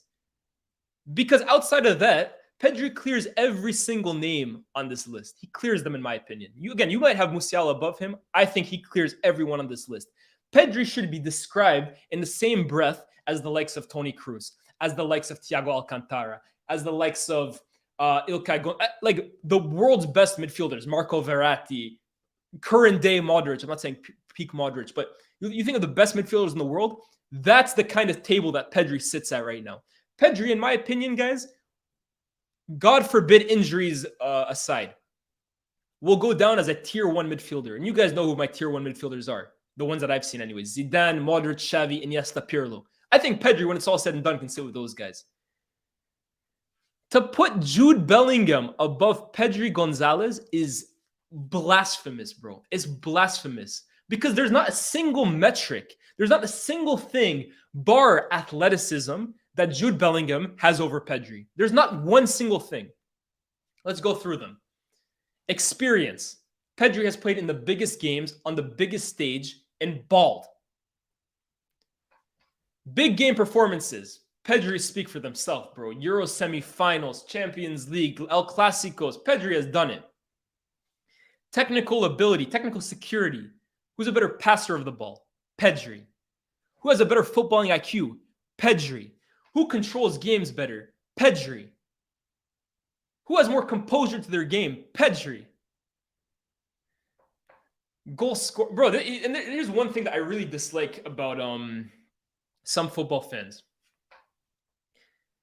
Some football fans analyze players like it's Ultimate Team, bro. I saw this guy on Instagram, right? He was telling me Jude Bellingham is better than Pedri Gonzalez because he can do more things than Pedri. He has more attributes as a midfielder than Pedri. But for me, and no disrespect if you think this as well, that's the most casual way of looking at football, in my opinion. That way of thinking tells me that you're a casual. Because this is an Ultimate Team, guys. Let's think of some of the best midfielders I just named. Scholes, Pirlo, Xavi, Iniesta, Toni Kroos. These are not athletes, so to speak, in terms of, okay, they have great engines, they can run, they're footballers, right? But they're not the biggest players on the pitch. They're not the fastest players on the pitch. They're not the most physically dominating players on the pitch. But their footballing mind is exceptional. The way they pass a ball is exceptional. Their technical security is exceptional. They control games even at 5'5", 5'6" in height. If that was the way we were thinking about football, guys, the best midfielders in the world would be who? Billing? Ruben Loftus-Cheek? Scott McTominay? Because in terms of attributes, if you were to make a FIFA card for them, they're faster, they're stronger, they probably win more tackles, they can do more things on a football pitch than these guys. But that's not how football is played, guys. I always said on Wolves, right, the biggest litmus test for me, a few years ago anyways, not anymore, but the biggest litmus test for me was based in like 2018, 2017, Moutinho or Ruben Neves, who was the better midfielder. And if you thought it was Neves at the time, for me, that just showed the way you viewed football. Because for me, Moutinho, especially when he was a little younger, was miles better than Neves, bro. Moutinho was the one running games for Wolves. People view football like it's Ultimate Team, especially when it comes to midfielders. And I think it's ridiculous, bro. I think it's absolutely ridiculous. Pedri, that's a disgrace to have Jude Bellingham above him. Let's look at the other names. Is Jude Bellingham better than Bukayo Saka? I don't think so. I don't think so, bro. I don't see how. Again, we go through some of the metrics that I just named. Big games. Bukayo Saka is a better big game player than Jude Bellingham. Experience. I think Bukayo Saka has more experience than Jude Bellingham. You look at, for England, who performs better for England? It's Bukayo Saka. I saw Jude Bellingham the other day against Italy, bro. In midfield, complete 12 passes as a midfielder. How can you be a midfielder and complete 12 passes? That's sacrilegious. That's like, you look at a book of how to be a midfielder, complete passes is probably the first thing that it says on chapter 1. And he completed 12 of them. Bukayo Saka plays better for England. scores more goals, creates more chances, is more effective. I'm taking Bukayo Saka over Jude Bellingham, bro. Musiala. Guys, Musiala is who the English... Yeah, okay, fair. We're comparing midfielders. But I'm just comparing players on this list. Would you rather have Bellingham or Saka? I'm taking Saka. Musiala, guys, is who the English media thinks Bellingham is. If the English media and Premier League fans spent even a little second to watch the Bundesliga properly or watch Bayern properly, they would look at Musiala and say, yo, this is the player we should be hyping up. And in fact, the craziest part is he could have been theirs. He was in the Chelsea Academy. I'm pretty sure he's born in England, no? Musiala could be playing for England. I think Musiala is who English fans already... Musiala is, for me, who English fans think Jude Bellingham is. He's better than Bellingham for me. And I think you'll see it tomorrow in their Klassiker if you end up watching that. I think you guys should definitely take some time out of your day to watch that game, by the way, because first versus second, this is probably the best chance Dortmund have had to challenge for the league in God knows how long. I would definitely watch that game. And you'll see Musiala versus Bellingham head-to-head if both are healthy, which I believe they will be. He grew up in London. I thought he was born in England. Was he not? If he wasn't, but I'm pretty sure he spent substantial amounts of time in London. You could have definitely had him for sure. And who was the fourth one? I had Bellingham fourth, but again, I think you could even say Camavinga is better than Bellingham. I think you could. I'm going to give it to Bellingham because I think it's a lot closer for that one. But those three that I named, for me, it's not a conversation. I think they're all better than Bellingham. And I think you could make the argument Camavinga, but I'll give it to Bellingham. Enzo Fernandez, if he was 21, Ike, I would have Enzo above Bellingham, but he's not. But this is really, this whole way of thinking, right, is it goes back to why I always say England will never be serious on an international stage, bro. They never will be because they don't view football the way the rest of the world does. In the Premier League, Jude will look great, I'm sure of it, because dynamism and box-to-box and high-energy games, that's the kind of games that he thrives in. But there's a reason that when you go to Europe and when you go to the international stage where the game slows down, and all of a sudden, it doesn't matter how well you can carry the ball or how strong you are, how fast you are. Real midfielders show out in Europe. Real midfielders show out in the international stage. And that's why Gerrard never did it on the international stage. Lampard never did it on the international stage. For the most part, English teams for the last 20 years haven't done that great in Europe compared to the Spanish teams, for example, or Bayern. That for me is the reason why England will never be serious in international football, because they don't produce midfielders the way the rest of the world does. They don't. Their midfielders are basically tasked with like, yo, in the academy, I need you to be dynamic. I need you to be able to win your individual battles. I need you to be able to win your tackles, carry the ball, cover ground. They don't produce players the way Spain does or the way Italy does, or especially in midfield, they don't. They don't. Let's be real. The only one they did was Scholes, and they shunned him out to the wing. They had Carrick, and the guy couldn't buy a game for them. That's a disgrace, bro. Bellingham should not be there. Bro, Scholes didn't play for his national team half the time, bro. Scholes, they played him out wide, and then he retired early. So why the hell would I bring up Scholes? Let me give you guys my 10. Or let me give you guys D10, just in case you missed it. ESPN's top 39 under 21 players. Their top 10 is 10 Moises Caicedo. Or let me bring it back. Excuse me. Sorry. 10 Moises Caicedo. 9 Josko Gvardiol. 8 Florian Wirtz. 7 Gabriel Martinelli. 6 Eduardo Camavinga. 5 Gavi. 4 Jamal Musiala. 3 Bukayo Saka. 2 Pedri. And 1 Jude Bellingham. That's brazy, man. That's a brazy list. And I think my top 10 list, Gustavo, I think I had Pedri first. I had Musiala second, Saka third, Bellingham fourth, Camavinga fifth. Again, I think you can potentially swap those two. Sixth, I had, who did I have sixth? Gavi, excuse me. 7, I had Martinelli. 8, I had Gvardiol, I believe. 9, I had Wirtz. And 10, I had Nunez. Is Jude a superstar in my view? No, I think he has superstar potential, but he's not a superstar right now. Not in my opinion. I think the English media are trying their hardest to turn him into that, but I don't think he's there yet. And guys, we're not done here because I actually wanted to do something special for you guys. I wanted to bring the top. So again, this is not the first time ESPN has done this. ESPN has been doing this for the last 4 or 5 years. 4 years, excuse me. The first time they did it was 2019.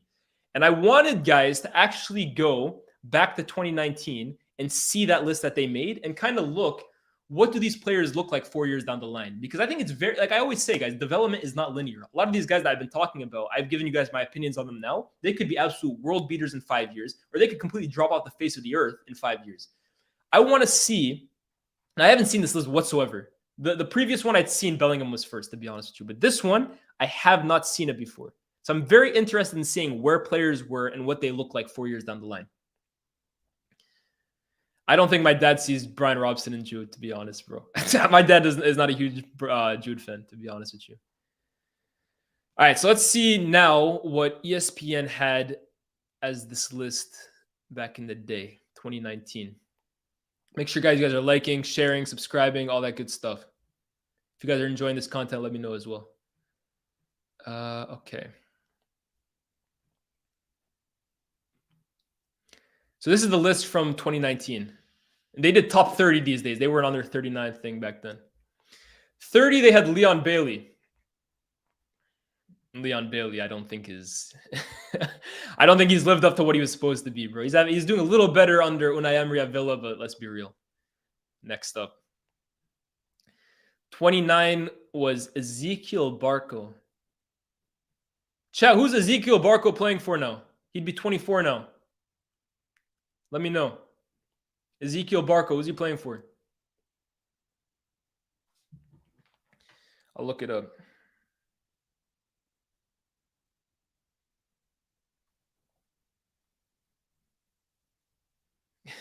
Who? Who we play for? This is that Charles Barkley thing on NBA TNT. Who we play for? Ezekiel Barco. He's back at River Plate on loan from Atlanta United. He never did it, man. Rip. 28, Bentancur. I'll tell you this. I always liked Bentancur. I always liked him, bro. Everyone was saying, oh, he's a Juve flop. Spurs shouldn't sign him. I always said, whoever he goes to, he'll be a lot better than he is at Juventus. I was proven right on this one. Bentancur is a good player. Always has been. 27, Chiesa. Good player. Obviously, the injuries have kind of held him back a little bit. But, we saw him at the Euros. We see him when he's fit for Italy. Or for Juventus, excuse me. I'm a Chiesa fan. I'm a big Chiesa fan. Dembele, 26. He should be higher than that. Dembele has... I think at this point in 2019, right, people were kind of beginning to get off Dembele a little bit. But since Xavi has come to the club, Dembele has been absolutely brilliant. Inconsistent, but brilliant. I'm a big fan of Dembele. 25, João Felix. This is a weird one, right? We'll see what happens in the summer if Chelsea decide to buy him, but he's kind of hitting a crossroads in his career, guys, because I think leaving Atletico Madrid, he had to kind of like explode at his next club. And I think at Chelsea, it's been a little hit or miss, bro. He's looked nice, but the goal contributions aren't coming. He hasn't been as effective as he probably should be. I like Felix, but I need more from him. 25 or 24, Foden should be a lot higher on this list. Although I also think, I always say Foden, I think Guardiola needs to kind of let the shackles off Foden. He has to play him centrally, bro. Because I think Foden has made a lot out of his career playing out on the wing. But I think it's becoming a bit of a thing. Like, his versatility is starting to put a ceiling on him. Because I think he's kind of capped off on how good he can be on the wing now. I don't think he'll ever get better than what he is right now playing on the left or even playing on the right. Centrally is where, for me, Foden will unlock his game and reach a new level. Hudson-Odoi. Failed wonder kid. 46 million pounds. I'm sure Chelsea wish they sold him to Bayern so badly now that 1 year. Boy, Cho. Keane, never rated him. I have never rated Moise Kean in my entire life. I can't lie. I never understood the Moise Kean hype. 60 million pounds or 60 million euros. Nah, I've never got Moise Kean, bro. Never rated him. Who's this? Diego Lainez. Lainez, who's he playing for now? Y'all know much about Diego Lainez. What's he up to? Diego Lainez.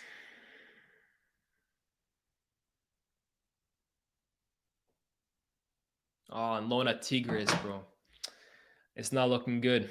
It's not looking good, bro. Lautaro Martinez, World Cup winner, but he's a Serie A winner too. To be fair, Lautaro has made a lot out of his career, to be honest with you. I don't think he's as good as some people hoped he would end up being. But look, he's a World Cup winner. He's a Copa America winner. And the Copa America, he started for Argentina. And he's a Serie A winner. So it's hard to say like he's a flop. But I don't think he's as good as a lot of us thought he would end up being. Eder Militao, El Monstro. My center back, bro. I got time for Militao, bro. For me, this year, top 3 center back in the world. I really like Eder Militao. Top player, bro. Top player. Ezekiel Palacios. He plays in Leverkusen now, right? I think Palacios is with Leverkusen.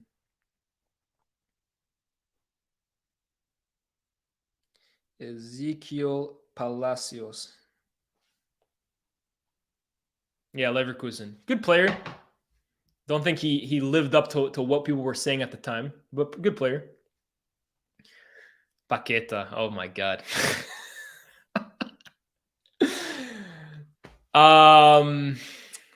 This is awkward. Obviously, you guys know what my thoughts on Paqueta were. I think at West Ham he's kind of stagnated a bit, but he's not as good as Odegaard. We can all admit to that, right? I hold my hands up. Look, I like Paqueta, but I can't even defend myself here. Next, Pulisic. This is kind of a flop. I can't lie, bro. Because here's the thing with Pulisic, guys. I always thought Pulisic, when he first burst onto the scene, was kind of overrated because I was growing up in the US, right? And the way they were talking about this guy was brazy, bro. They were saying this guy's the next Messi. He's like a superstar talent, one of the best youngsters in the world. I never saw it that way. I always thought they were overrating him. But now, and especially the year he had on lockdown, it always stays with me because it showed me a side of Pulisic. I was like, okay, yo, if this guy can stay healthy, he's a player. Problem is, Pulisic's injuries are just ridiculous, bro. The guy can't stay fit. You can't rely on him. But I do think Pulisic, bro, if he can stay healthy for a different team, can give you something, bro. I think he can give you alpha. Like, look, he's obviously not the LeBron James of football, whatever they were calling him. But I actually think he's better than a lot of people give him credit for. Yeah, they paid $65 million for him, bro. That's a flop. He's a flop, bro. Ismail Assar has to get out of Watford, bro. How is this guy still at Watford is beyond me. Oi. They didn't put Mudryk in that top 39, did they? They didn't put Mudryk in the top 39. I would have put him there. I would have put Mudryk there. Sarr has to get out of Watford. I actually like Sarr. Obviously, he's not a superstar player. He's not a world-class player, but I think Sarr is a Premier League player at the bare minimum. I don't know why he's still at Watford, to be honest with you. They got him a death row contract there. Yuri Tillemans, bro, if you guys played FM or if you guys played, career mode, this guy, I swear in career mode, he had like 92 potential, bro. He had like 92 potential. And look, I mean, he's an international for Belgium, plays in the Premier League. He probably end up playing for a bigger club in the summer, but he definitely did not make the most out of his career, bro. He definitely did not fulfill his potential. Tonali, big fan of Tonali. Milan Serie A winner, plays for his national team. I think he's great. I don't think he'll ever leave Milan, but I think if he did, he would be someone I'd love to see at United, for example, as a United fan. I'd love to see him at my club. I think Tonali is brilliant. Under never worked out. I remember he went to Leicester for a bit. I don't know where he's at the moment. Oh, Marseille, I think. Never worked out the way it should have, but he was something when he was younger. Zaniolo, we know he's playing for Galatasaray. This one it hurts me a little because I really like Zaniolo, but I think he's another one that the injuries have really, really hurt. Never fulfilled his potential. And then if we go to the top 10, if I go to the top 10 without scrolling too far. Okay. Top 10.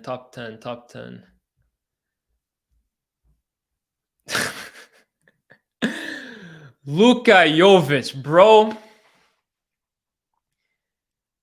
Winner elk, chat. This is going to be a take that I have. I slyly get Luka Jovic vibes from Gonzalo Ramos. I slyly get Luka Jovic vibes from Ramos because Luka Jovic, the way we were talking about him, bro, the same words I used to describe Gonzalo Ramos. Sniper, marksman. This guy's a brilliant finisher.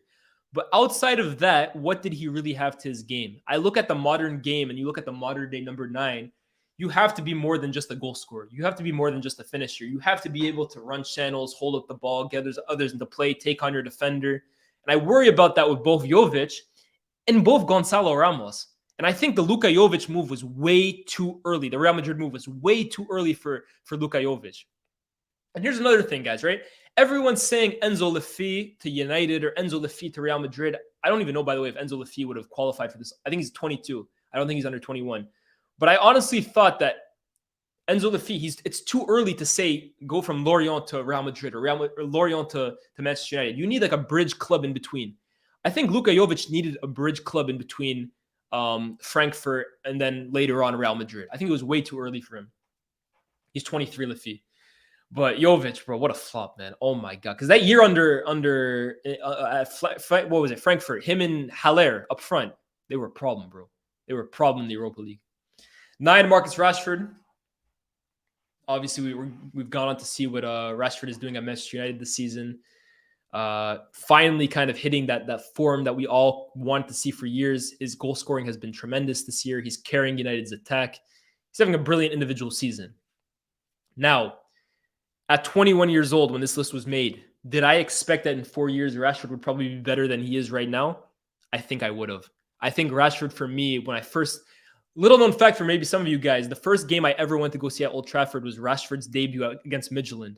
And then the second game I ever went to go see at Old Trafford was Rashford against Arsenal in the Premier League. So my first 2 games at Old Trafford were Rashford's debuts. And when I saw this kid play, and I started seeing this guy, every single debut he was scoring and he was ripping defenders. He had that Trent game at like 19 years old. I was thinking, yo, we have a future superstar talent on our hands here.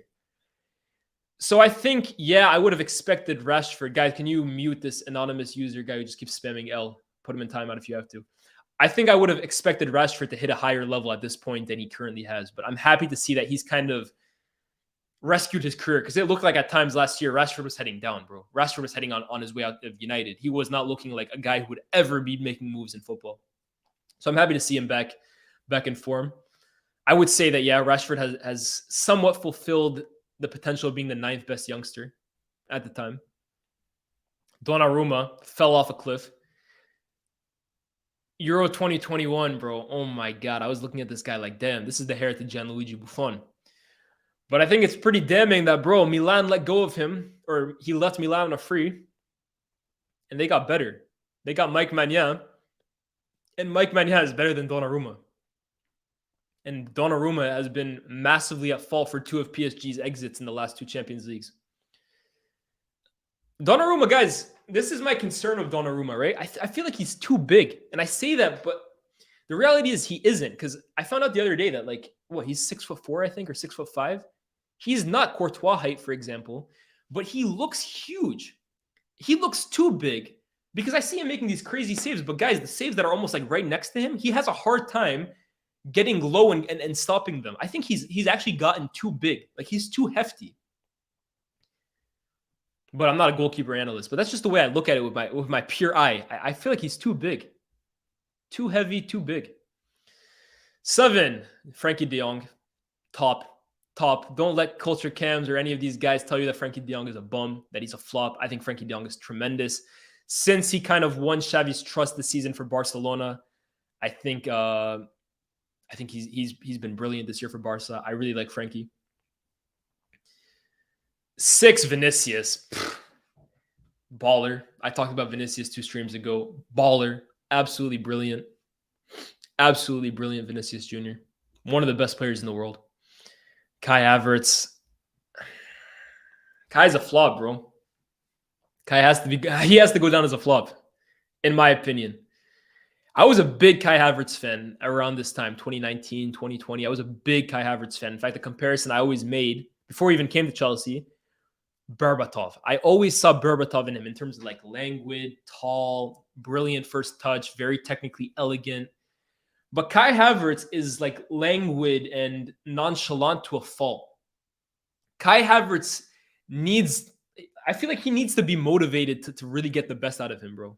Like when Kai Havertz has a fire in his stomach, when he's motivated, when he's playing with intensity, I think he's good. I think he's a really good player. He's a very intelligent player. He has good feet, but he plays the game like he almost just goes through the motions. And I don't like that in players, to be honest with you. I like elegant players. I like languid players. I like players who like they have a technical class to them. But Havertz, it's to a fault for him. You guys say men said Berbatov. I was saying this 3 years ago, 4 years ago. Obviously, he doesn't play like Berbatov anymore, but at the time, I think it was a fair comparison. Trent, again, he's one of these guys that just shouldn't be in youngster conversations, bro. He's one of the best players in the world. Even though this year he's had a rough year, but he's one of the best players in the world. Matthijs de Ligt, I talked about him 2 streams ago. I think he's tremendous. I think Matthijs de Ligt is absolutely brilliant, and I'm happy to see that he's back. Oh my God, bro. I've been broke so many times, I don't know what to believe.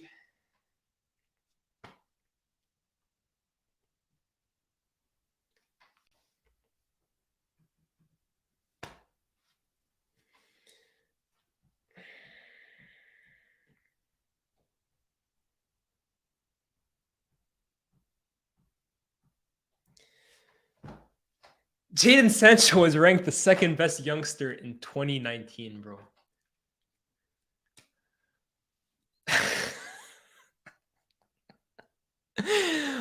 This club is a poison, bro. Jadon Sancho in 2019 at the age of 20 years old. 20 years old, right? 19! Jadon Sancho at 19 years old in 2019 was ranked the 2nd best youngster in the world, bro. Look at the names I just mentioned that were below him. They were saying he was better than Vinicius. They were saying he was better than Rashford. They were saying he was better than Frankie. They were saying he was better than who else? De Ligt, Trent Alexander-Arnold, Donnarumma, Rashford. They were saying he was the 2nd best youngster in the world. Bro, that season, 2019-20, or 2020-21, the next season. He was 20 years old. United were willing to pay 100 million pounds for this guy. 100 million pounds. Dortmund quoted us for 120. I think to the last day of deadline day, United were considering it. Bro, if you don't laugh, you'll cry, bro. Honestly, it's depressing, bro. It's depressing. This guy is a serial talent. And we're watching him almost like disappear in front of our very eyes.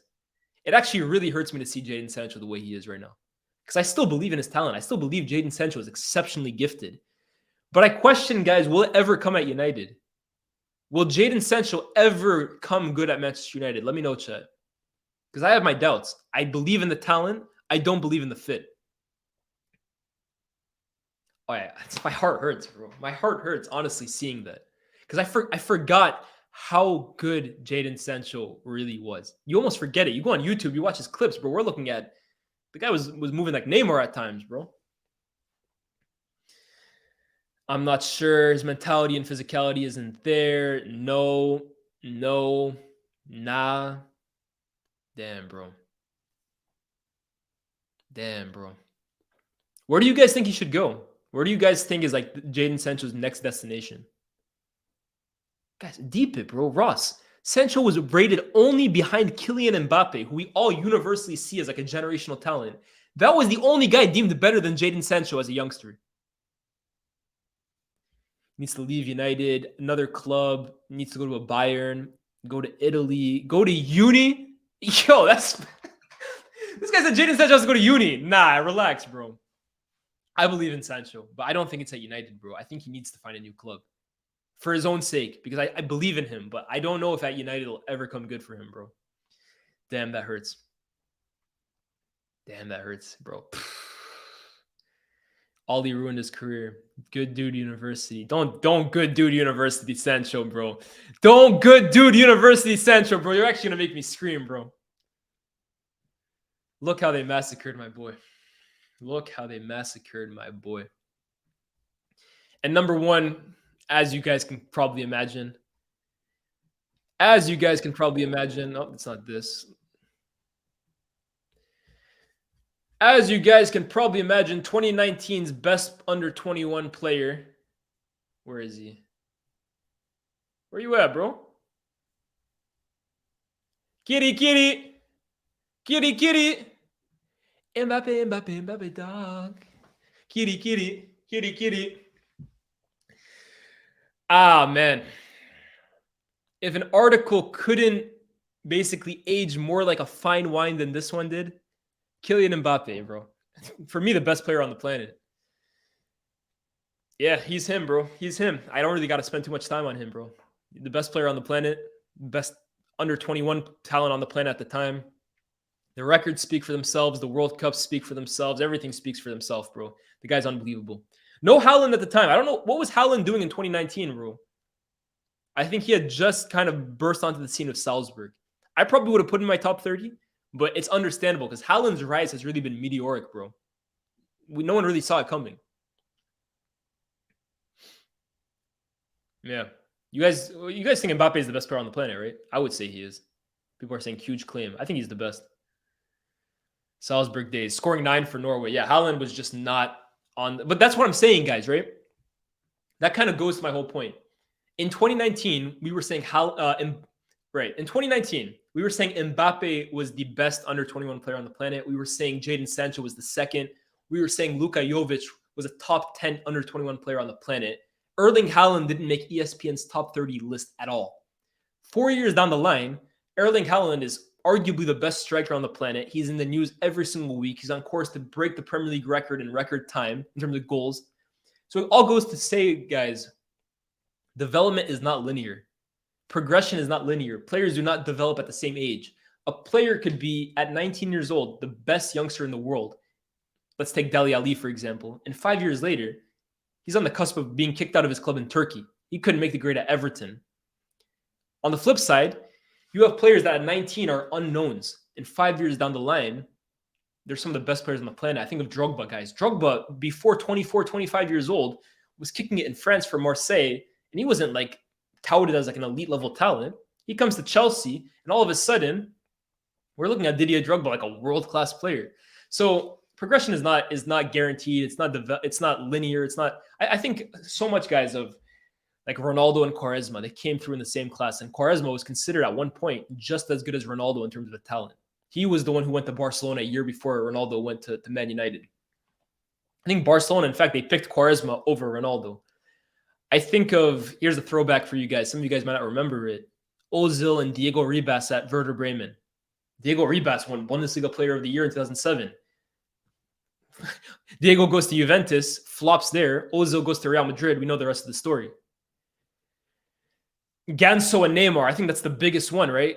Ganso and Neymar were seen as Brazil's next two bright hopes to lead this generation forward. We see what ends up happening with Neymar, world superstar, Barcelona Champions League winner, PSG, so on and so forth. Ganso falls off the face of the earth.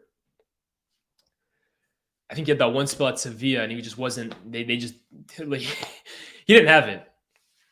So yeah, it basically just goes to show progression is not guaranteed. Progression is not linear. So I gave you guys that top 39 list. We'll see really who progresses, who in 3 years down the line, if we're still doing the show, for example, is still considered a top talent and who has just completely failed to live up to their potential. Let me know in the chat, guys.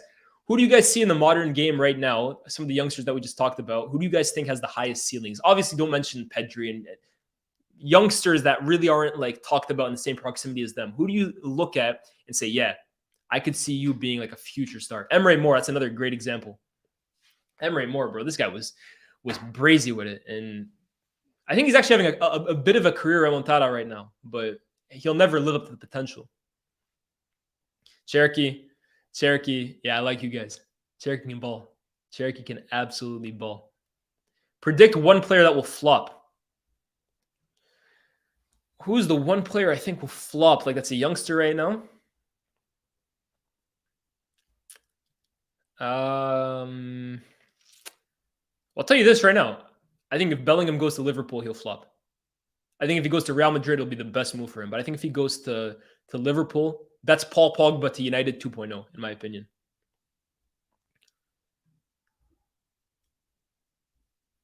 Let's see what you guys are saying in the chat. Kevin Zaifi. Yes, sir. Yes, sir. I like that one.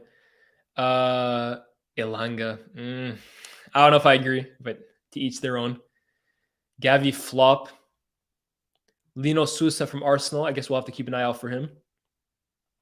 Zaire Emery. That's a good name, Abdika, actually, that wasn't in the top 39 list. I like Zaire Emery. He looked like PSG's best player in the second leg against Bayern. Good show. Verts, Bilal Al-Kanous. I haven't heard of him. Palistri.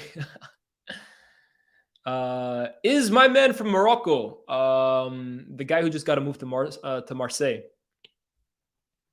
Is he under 21?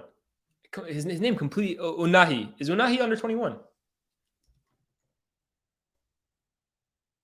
22. Okay. I like Unahi though. Lamine Yamal. Yeah, Unahi. That's who I was thinking of. Yeah, let me know. We'll do, guys, 10 minutes of start, sub, sell, right? I promised you guys that at the end. And we have about 10 minutes before the stream hits 2 hours. So let me know, start, sub, sell. We'll do a few of those. Bella Kochap. Good name. Is Bella Kochap under 21? Bella Kochap. 21 years old. He should have made this list. Bella Kochap should have made this list. Good name. El Kanous is Moroccan from Genk. They say he's their best academy prospect since KDB. I will keep an eye out for him. Diallo and Oyedele. I don't know Oyedele. One for the future. Carlos Baleba. Remember the name. I will, NN. Do you think Doku will make it to the top? Brad, I like that name, to be honest with you. I'm happy you brought up Doku. Because I remember Doku and Suleimana, of course, they ended up going to the same club together in France. But Doku, just watching him off Euro 2021, I was expecting a lot more from Doku because the guy is explosive. I remember the memes when he was dribbling players and it was almost like he's playing hopscotch, right? He's like going through like the little squares. I think Doku has a lot of talent, but clearly it hasn't worked out for him in France to the extent that I'm sure he was hoping for it to, especially him and Suleimana, excuse me. But I like Doku. Did he travel to the World Cup of Belgium this past December? I don't remember seeing him. Gnotto. That's another name. Is Gnotto, I'm pretty sure Gnotto is under 21. 19. Should have been on the list. Should have been on the list. Levi Colwell. I like him. Boadu and Stengs. Chukwueze. Chukwueze is good. All right, start, sub, sell. Let's do a few of these. Ole Gunnar Solskjaer, Luca Toni, Pippo Inzaghi. I'm gonna go sell Ole. Objectively, I think Ole, good player, great goal scorer, but he was a substitute for the most part, guys. I'd start Luca Toni, I'd bench Inzaghi, and I'd sell Ole Gunnar Solskjaer. I don't know. Luca Toni had a 3-year period where for me he was better than Inzaghi, but Inzaghi had more longevity. Now you know why I have to go. I'm sticking to it. Luca Toni, Inzaghi, Solskjaer. Even though Inzaghi, guys, I always say this, right? Inzaghi for me was a genius, but a genius in his own special way, right? Talent-wise, he's very average. Inzaghi is not a great footballer. This goes back to the Haaland situation perfectly. Inzaghi is a mid-footballer. Don't get it twisted. But the guy had such a knack for being in the right place at the right time, right? The goal I want you guys to go look up if you haven't seen it already, Champions League final against Milan. The first goal that he scores off a free kick. Pirlo takes the free kick. I think it's headed right towards the goalkeeper. And Inzaghi, it like deflects off of Inzaghi and goes into the goal. And Inzaghi runs away celebrating like he just scored a bicycle kick. That's the way Inzaghi was. Every goal, whether he scores it from 50 yards out or 2 yards out, he celebrates it like it's a World Cup final goal. But a lot of people were saying it's an accident, it's a fluke, just deflection. Inzaghi is one of the few players ever that I can look at that goal and say, yo, I think he meant it. I think he's crazy enough, he's genius enough to have meant to be there in the right place to flick it the way he did. But the guy is a genius in his own special way, bro. Goal scoring genius. Let's go for a few more of these. Dzeko, Giroud, Mario Gomez, prime. Prime Dzeko. Start Dzeko. Bench Mario Gomez, sell Giroud. At their prime. Individually, it's that. I know Giroud had probably the best career out of the three of them, but Giroud could not chat to these other guys, bro. Mario Gomez, for Stuttgart even, don't even think of just Bayern. For Stuttgart, it was a problem. I think he even won the league of Stuttgart. And then there's a few years for Bayern. Before that, I think the Champions League final against Chelsea was really what killed Mario Gomez's career off. Because after that, he had the Euros where he had a few good moments there, but it was never the same post that. I think, in fact, they brought Mandzukic in the next year. He started in the Champions League. It was never the same for Gomez. But Gomez, at a point in his career, was exceptional. And Dzeko, guys, is, for me, you talk about most underrated players of his generation. I think of Di Maria for sure. And I think of Edin Dzeko. The Wolfsburg title, him and Grafish up front, instrumental, unbelievable. He was one of the first City signings, the Galactico City signings, and he was incredibly important to that team, often coming off the bench. I know he didn't like being called a super sub, but there were times where he was a super sub, right? Aguero, 92, whatever minute it was, doesn't happen without Dzeko scoring in extra time as well. Goes to Roma, does his thing. Goes to Inter, does his thing. Score, I think even led Bosnia to a World Cup. Dzeko's a legend, bro. I really like Dzeko.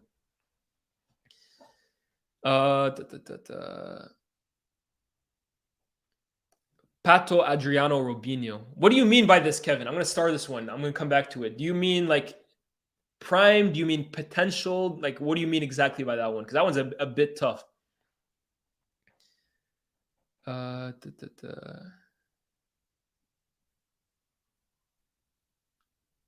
What's the next one we're going to do? Yeah, Sir Alex said Inzaghi was born in the offside position. Bro, he was, bro. He literally played the game on the cusp of onside and offside.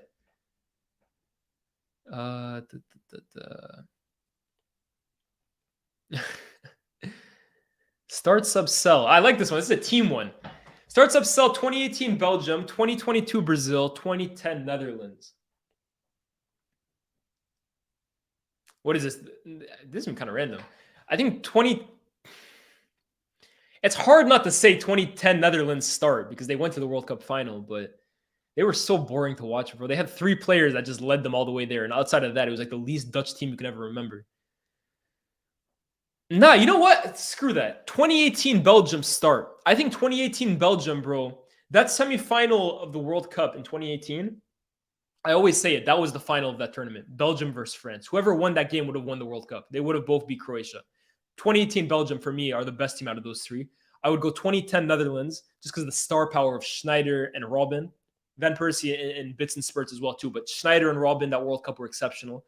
And I'd go 2022 Brazil because they were just one of the biggest flops I've ever seen in my life, to be honest. That team, based on pure quality, based on pure 11, should have won the World Cup. And they flopped so bad, bro. So I'll go that order. Start Belgium, sub Netherlands, or bench Netherlands, sell Brazil.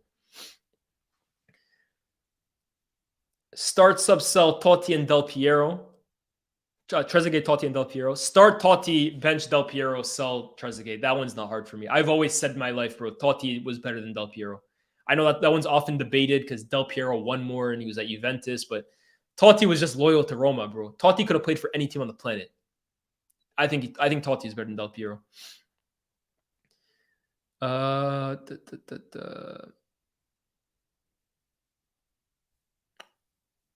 Let's see.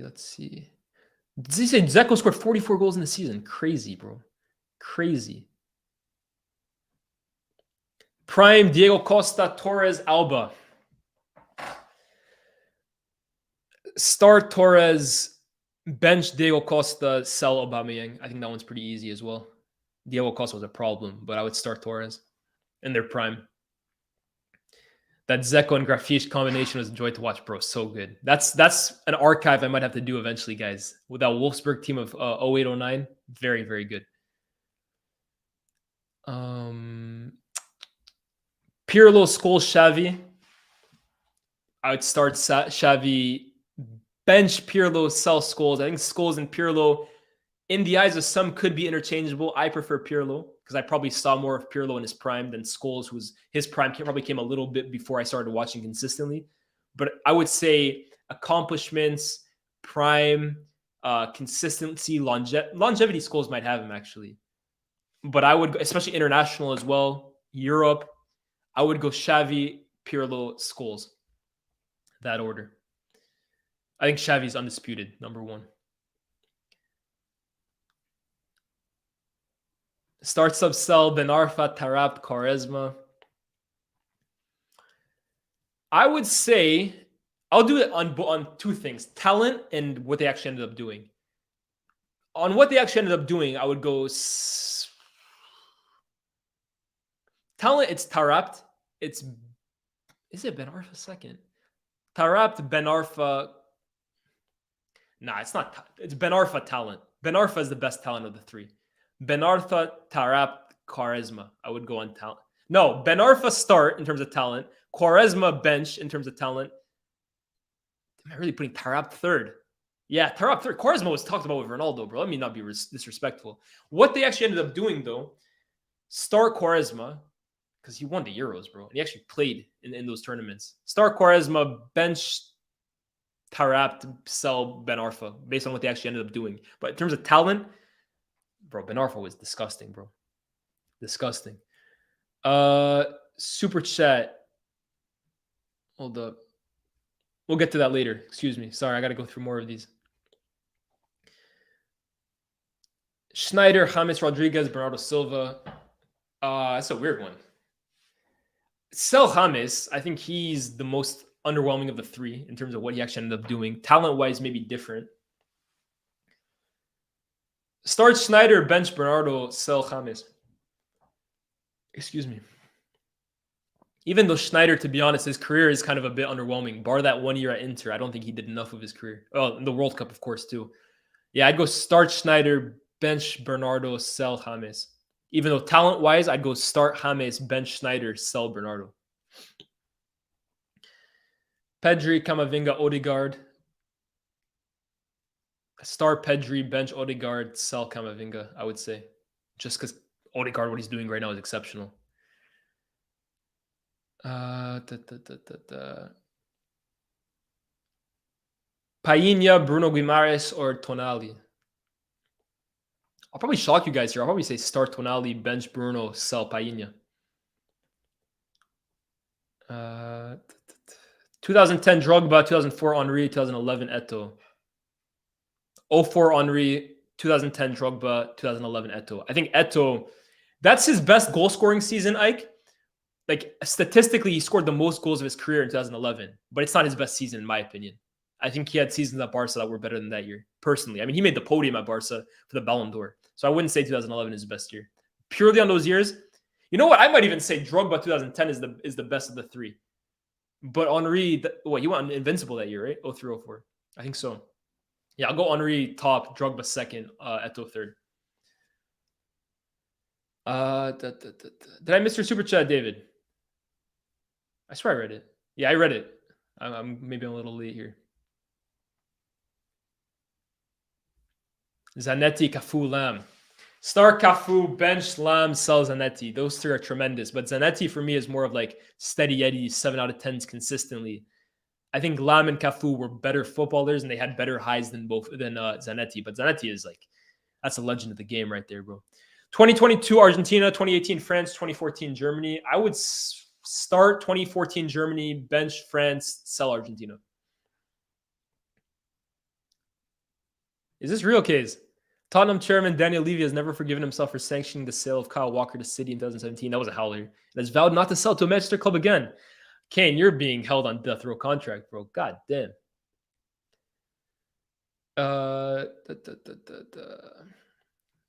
Brad says Pogba United supporting cast versus Gerrard supporting cast versus Harry Kane Spurs supporting cast. That's a good question, bro.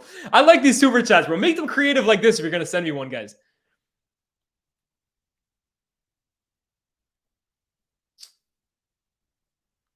Start Harry Kane supporting cast. Bro, his team made the Champions League final. I mean, of course, Gerrard's did too, but I think that was more. Nah, Harry Kane's Spurs team is the best of these three teams. That team probably should have won a league. So start Harry Kane's Spurs supporting cast.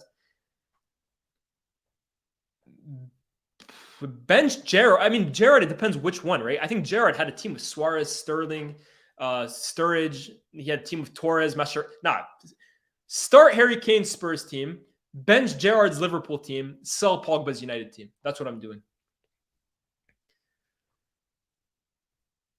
Mandzukic, Mario Gomez. Yeah, let me go back to this one. Excuse me. Gerrard had a great team in 2008-09.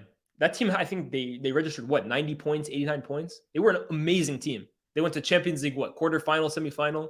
They were a great team. People love spreading this thing that Gerrard never had any help at Liverpool. He played with some dog shit teams. Don't get it twisted. But there were teams at Liverpool that were built to win a title. That year, they went neck and neck with United, bro. They beat United 4-1 at Old Trafford. Let's not spin the narrative now that Gerrard played with bums his whole career. I'm not having that.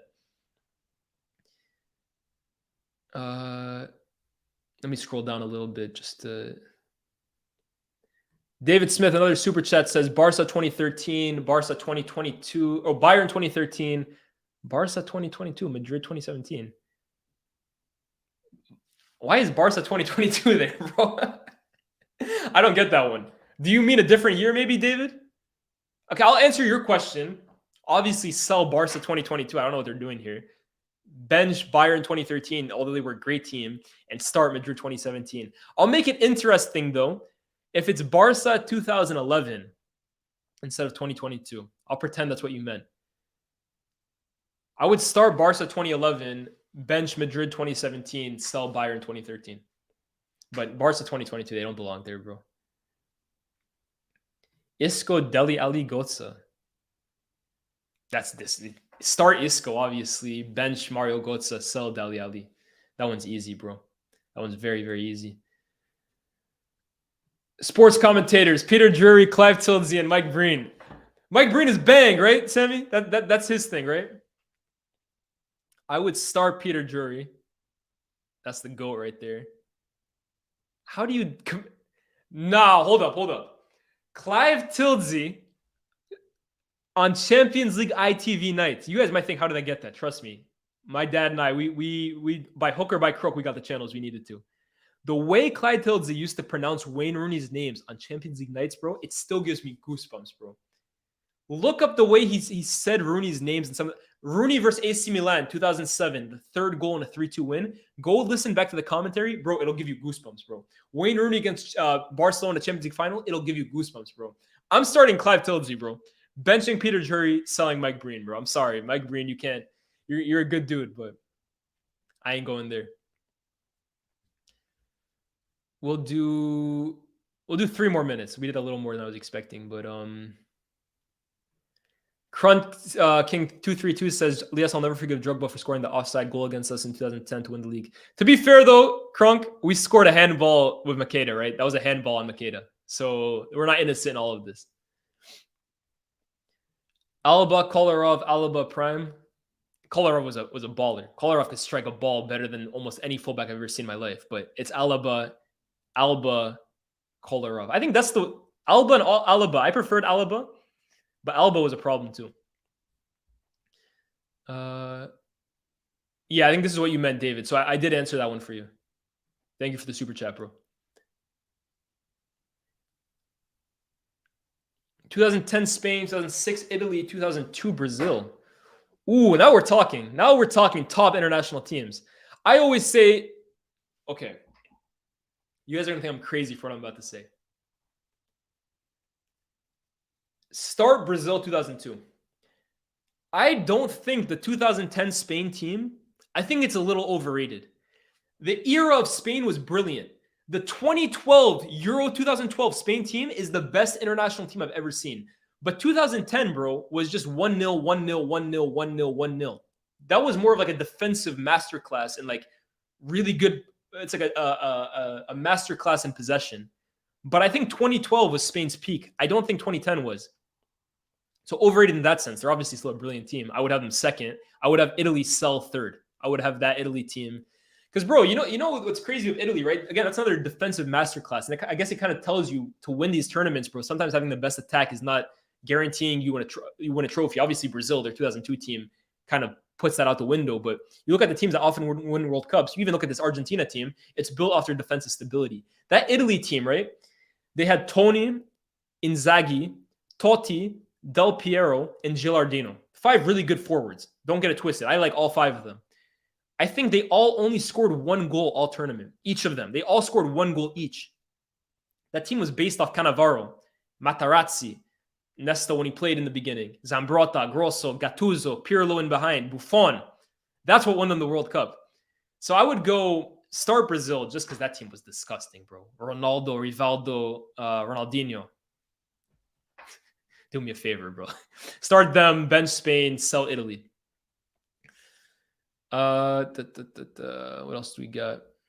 Okay, Kevin, to go back to your one. I meant prime and potential. Pato, Adriano, Robinho. So prime, I would go start Adriano. Ooh. Yeah, start Adriano. Because Adriano had a few years where he was disgusting. Bench Pato. Because Pato, guys, go look up AC Milan's 2010-11 team. They obviously won the Scudetto recently, but before that, they hadn't won a Scudetto for 10 years. And it came with Pato and Ibrahimovic up front. That's one of the most underrated duos of the 2010s. They had a great partnership and they scored so many goals together. I think them two together combined for like 70% of Milan's goals that season. They were brilliant. So I'd say bench Pato, sell Robinho. Entertainment, though, Robinho was disgusting. I know, obviously, now he's a bad guy. So I don't want to speak too highly about him because outside of football, he's a wrongin. But, bro, he was showtime. And then potential, I go the same, to be honest. Oh, but Robinho was rated so highly, bro. I'd go potential Adriano, Robinho, Pato. But all three of them were like wonder kids. Let's not get it twisted. Pato, when he came to Milan, bro, 17 years old. He's starting games for Milan with like Kaká, Pirlo, Seedorf. The kid was a joke.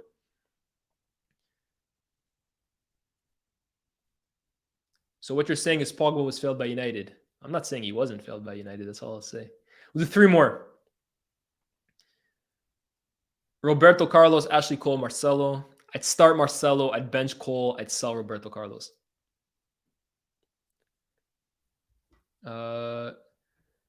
MFFVT super chat. Thank you, bro. R9 triangle hairdo, CR7 noodle hair, Baggio mullet. Baggio, I always say, guys, I actually should have asked my dad about that. I'll get my dad on an episode down the line as well. That won't be the last time you see him, but I don't want to make it also like a weekly thing. I didn't see Baggio. That's his era. But CR7 noodle hair, bro. That's the king of the Champions League right there. I don't got to say too much more on that. Start Ronaldo, sell Ronaldo. Start Ronaldo, bench Ronaldo. You guys can decide. And sell Baggio just because I haven't seen enough. I watched the documentary, but I haven't seen enough full 90s of him. Best scouting system, Leicester, Dortmund, Brighton. I would actually say, Ben, for a minute now, Leicester's scouting system has kind of been mid. Since my man, Steve, what's his name, bro? Steve Walsh, I think his name is. Since he left Leicester's scouting system has been kind of mid. But I'll take it as like peak Leicester. Like Mahrez, Kante, Vardy, Leicester. I would say start Leicester just because, bro, they bought Mahrez for 500K, bro.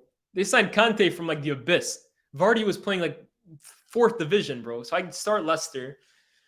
Bench Dortmund, sell Brighton, even though Brighton they're doing wonders over there, bro. They're doing wonders with the players they're signing. Failed treble season. I like these ones. Good question, bro. Failed treble seasons. 2002 Leverkusen, 2007 Chelsea, 2022 Liverpool. Ooh, tough. Tough, man. In terms of like what's the best team?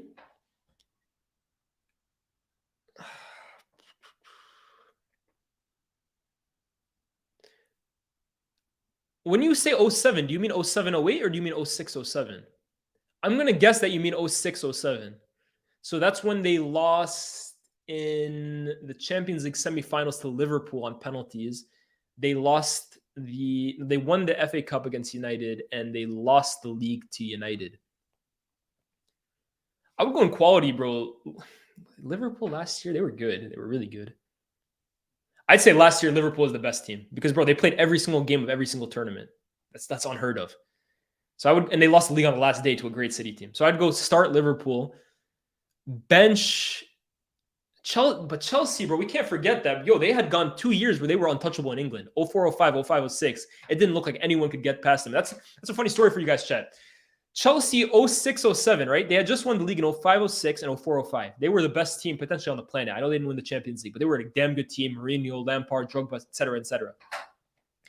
They added to that team Michael Ballack, one of the best midfielders of that decade, to that team. They added Andriy Shevchenko. Forget about how he flopped, right? We didn't know that at the time. They signed Ballon d'Or winner Andriy Shevchenko, and they signed Ashley Cole, the best left back in the country. They added those three names to a team that had just won the Premier League twice, basically like unchallenged. And United had just lost to Ruud van Nistelrooy, their best player. And what proceeded to happen? United won 3 Premier Leagues in a row on Chelsea's head. That, like, looking back on it, is the weirdest thing, bro, because Chelsea should have basically, everyone just thought Chelsea were going to go dominate for the next 5-6 years, bro. The fact that United snatched the crown off their heads and didn't give it back for like 3 years after that window is mental, bro. It's mental. Football is weird. So I'd start Liverpool 2022, bench Chelsea, sell Leverkusen. Leverkusen, bro, I mean, it's heartbreaking what happened to them, right? Neverkusen is what they ended up calling them, but I don't think they were as good as them. But like in terms of like what's the biggest failure, it's Leverkusen, bro. To lose all 3 finals is crazy. That's a massive choke job. Two more. Just I'm having fun with these. Yeah, subscribe, people. Road to 25K. Subscribe and like, guys. Don't forget.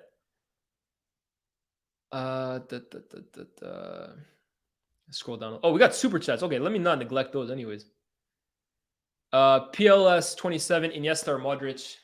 I always say PLS. I have a top 5 midfielders in no order. Zidane, Iniesta, Modric, Cruz. Zidane, Iniesta, Modric, Xavi, Pirlo. Those are my top 5. I always say that when you get to the top 5, I think it's really down to opinion, preference, because they're so good at that rate, bro. That you're splitting margins with like the finest. It's the finest of margins, really. So who I might think is better than those guys, Faisal might think is different, or you might think is different. I think Iniesta is better than Modric. But I don't have a problem when people tell me Modric is better than Iniesta because, bro, they're so great, both of them, bro. They've completed football in terms of what they've won, individual honors, performances, talent. They're so great that, bro, at that point, it's just preference. But I prefer Iniesta. Iniesta, for me, is probably my favorite midfielder of all time. The guy made football a joy to watch. Obviously, I didn't see Zidane week in, week out. That's just before my era. But Iniesta was a joke, bro. The guy was a joy to watch. David Smith, Ronaldo, Brazilian, CR7, Ronaldinho Prime. I would say start Cristiano, bench R9, and sell Ronaldinho in their prime. Let's keep going down. Culture Cams, King of Santos. Who are we talking about here? Robinho, probably. Yeah. I'm German for the weekend. Yeah. Shout out Culture Cams. If you guys didn't know, Cam will actually be at the Bayern versus Dortmund game tomorrow.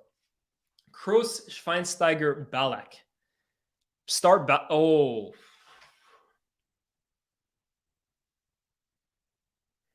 It's still Schweinsteiger. That one for me is easy. I liked Schweinsteiger a lot, but he can't chat to these other two.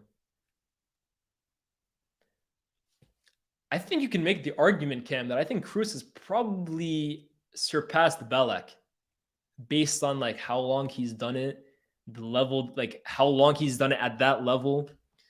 I prefer Ballack to Kroos because I like those kinds of midfielders. Ballack is your typical like gung-ho, all-action, grab games by the scruff of the neck. Of course, he was wonderfully talented, could score you goals, create chances, defend, all-action midfielder. I prefer Ballack. But I think you can make the argument that Kroos, in terms of like all-time ranking, has probably surpassed him, bro. 4-time champion, I think 5-time Champions League winner, German World Cup winner. In fact, he was probably the best player for Germany at a World Cup. So his accomplishments, his resume speaks better than Ballack, who, I mean, is, as much as I love him, a serial loser. Like the amount of finals that this guy lost, bro. World Cup. I'll tell you this. Ballack, if you guys didn't know, choked 3 trebles, or like he choked 3 finals in 2 different years. 2002, obviously Champions League final, Bundesliga, and German Cup. He lost all 3 of them. And 2008, Euro final, Champions League final, Carabao Cup final, or Community Shield, or not Community Shield. What was it called back then? Capital. No, it wasn't Capital One. What was it back then? What was the League Cup called back then? It starts with a C as well. What was the Carabao Cup called back then? Let me know. It's completely escaped my mind. The Carling Cup, excuse me. Carling. He lost the Carling Cup, the Euros, and the Champions League final in one season. So he's one of the unluckiest footballers of all time. I prefer Ballack, to be honest with you. I wouldn't get mad if someone said Cruz, but I prefer Ballack. So I would start Ballack, bench Cruz, sell Schweinsteiger. I think Ballack was exceptional and very unlucky that he was basically carrying German football at the time. Germany went through a period, guys, where they just weren't producing good players. Before this crop of like Ozil and Boateng, and to be honest, it's actually when Germany actually started like really emphasizing bringing in different nationalities and trying to like naturalize players that came from different countries. That's when Germany really came back to the forefront. And they had that really good under-21 team that destroyed, I think, England in a final, which was basically the team that ended up winning the World Cup a few years later. Before that, though, Ballack was the one shining light on Germany, him and Klose. They used to carry Germany in tournaments, bro, and they were not good whatsoever. But it was literally Ballack and just like pray. We'll do one more. One more. Why'd you say Pepe? What was that about, Cam? I can't even remember. Yeah, that's what it was. They completely changed the way they basically the way football in Germany was. And I remember it all kind of like stemmed around them hosting the World Cup in 2006. Like their whole thing was like Germany's 2006 World Cup plan was the first time people were like actually proud to like claim to be German. Because like before that, guys, you might think this is crazy. There was always like the feeling around Germany, like people really didn't forgive what happened, obviously, in the 50s and the 40s. I won't go into that. That World Cup was the first time you saw Germans like proud to like wave the German flag. It was like a complete reboot of the footballing culture. And honestly, the culture in general. People finally started seeing Germany as like the modern day Germany. So, and obviously you get the new era from that, the 10-year plan, the under-21 team was completely different, bro. Completely different. Remiz, thank you for the super chat. Das Reboot. I don't know if it was actually called that, but yeah, Das Reboot. If it was, fair enough. We'll do one more.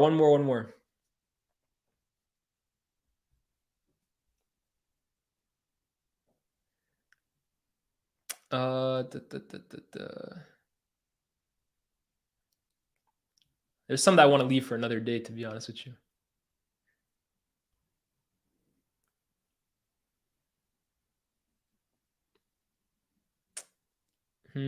One more. I want to end on a good one.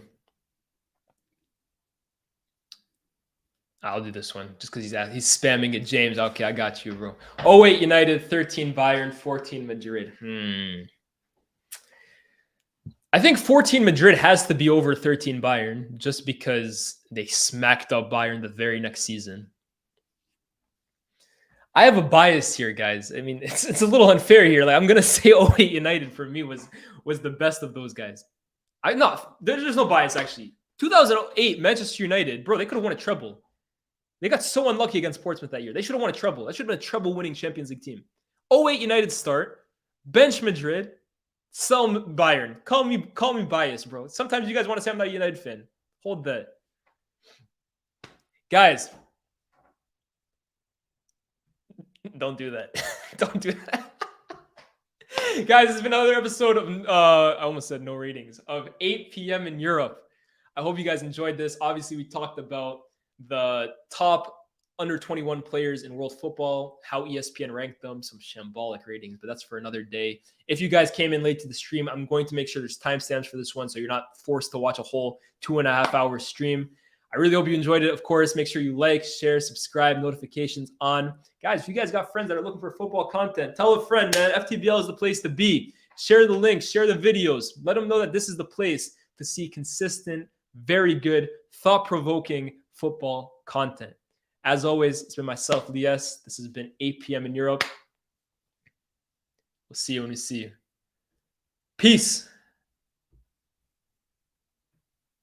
Actually, hold on. Give me 1 second. I actually got an ending that my producer has always been telling me, you have to include it. It's an ending. So one more time. I'll see you when I see you. Peace.